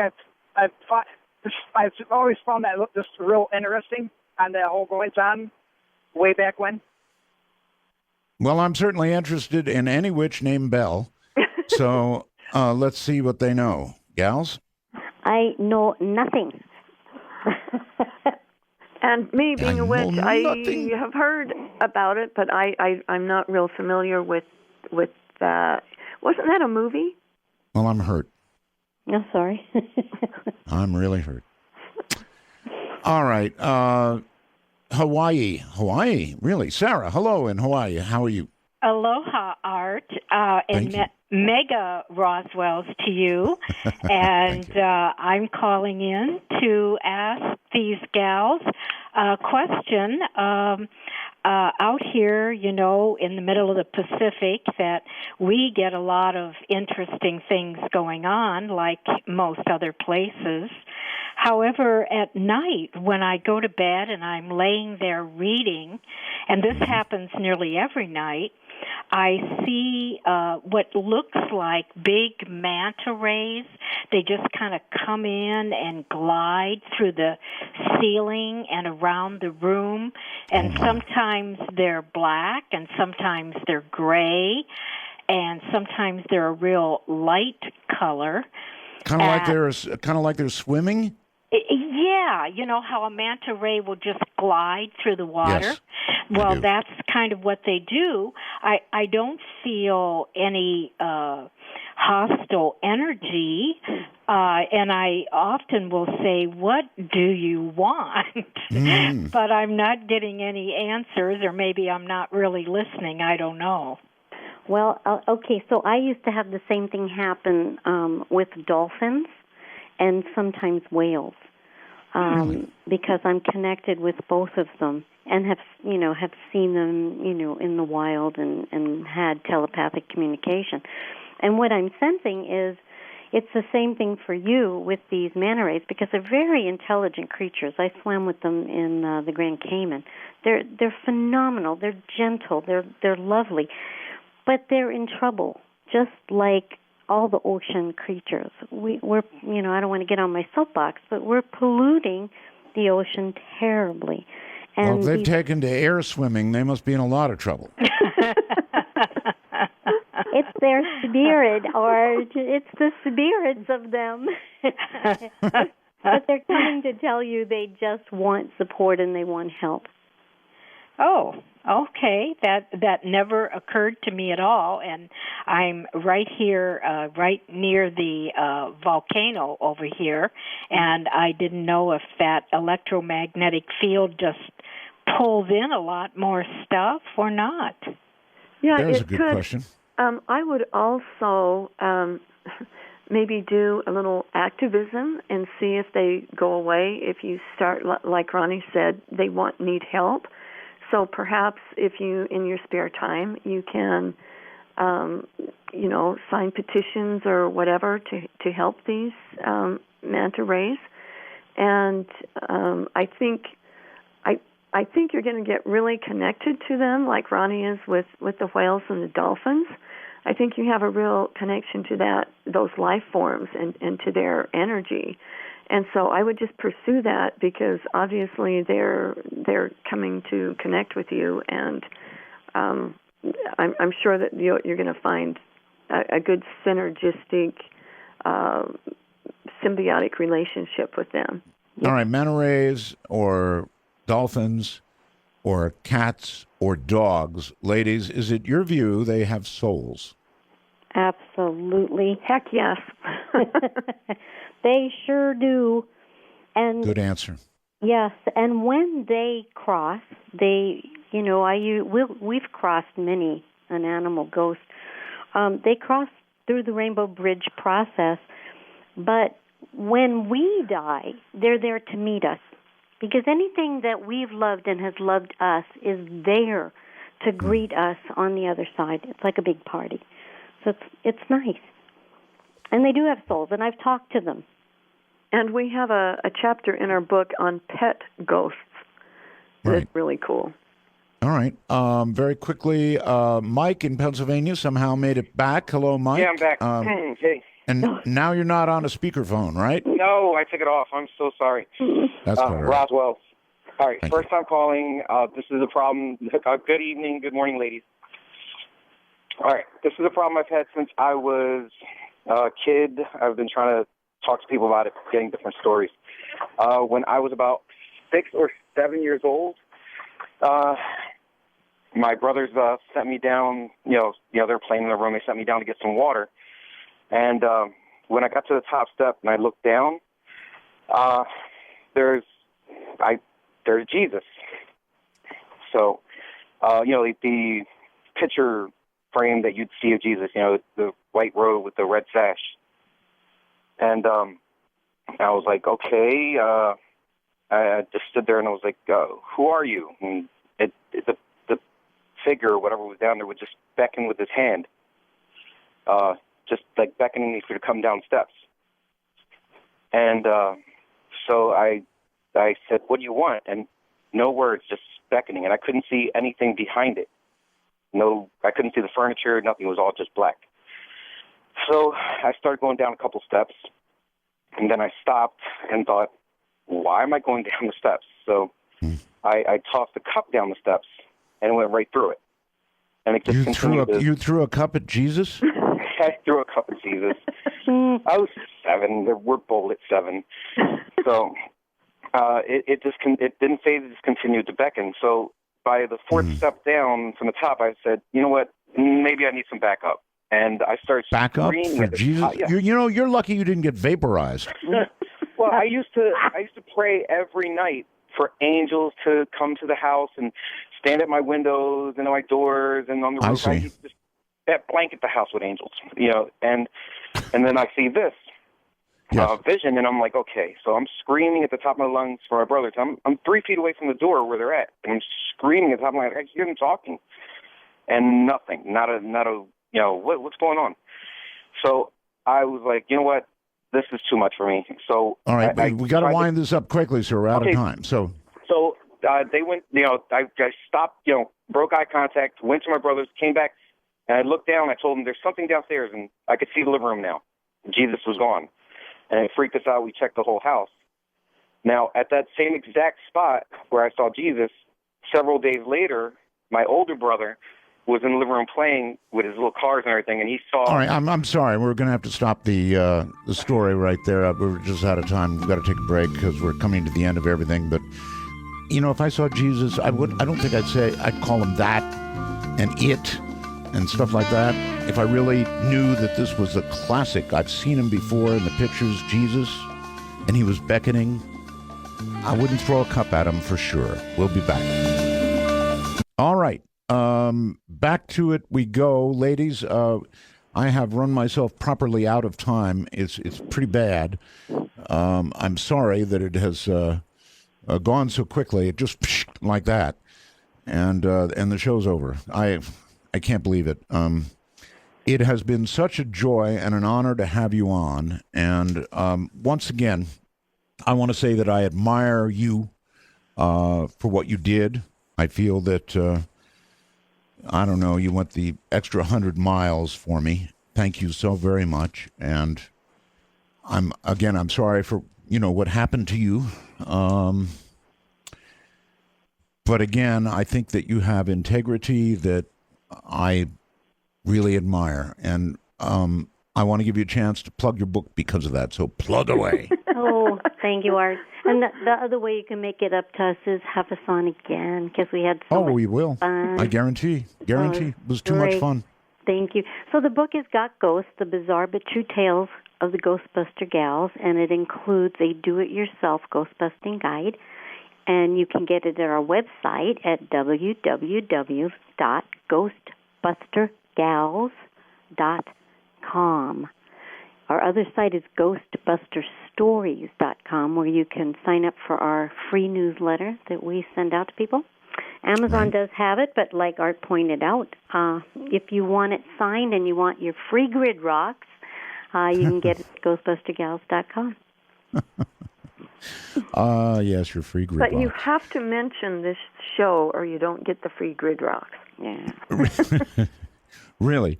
Okay, well, that's easy enough. So you just mentioned dark matter. But again, I think a lot of people really love autographed stuff. So I'm thinking you're going to do pretty well. And that website, one more time, please. Ghostbustergals.com. All right. Site. Women of Integrity. Thank you so very much. And we'll do it again, ladies. Awesome. Thank you, Art. It's been great. You have a good night. Good night. That's it, folks. I'm sorry, we're out of time. For those who are asking, many people ask, who is that angelic voice at the end of your program? This is Crystal Gale, and she sang this song for me many years ago, and Midnight in the Desert. That's the lady with the really long hair, Crystal Gale.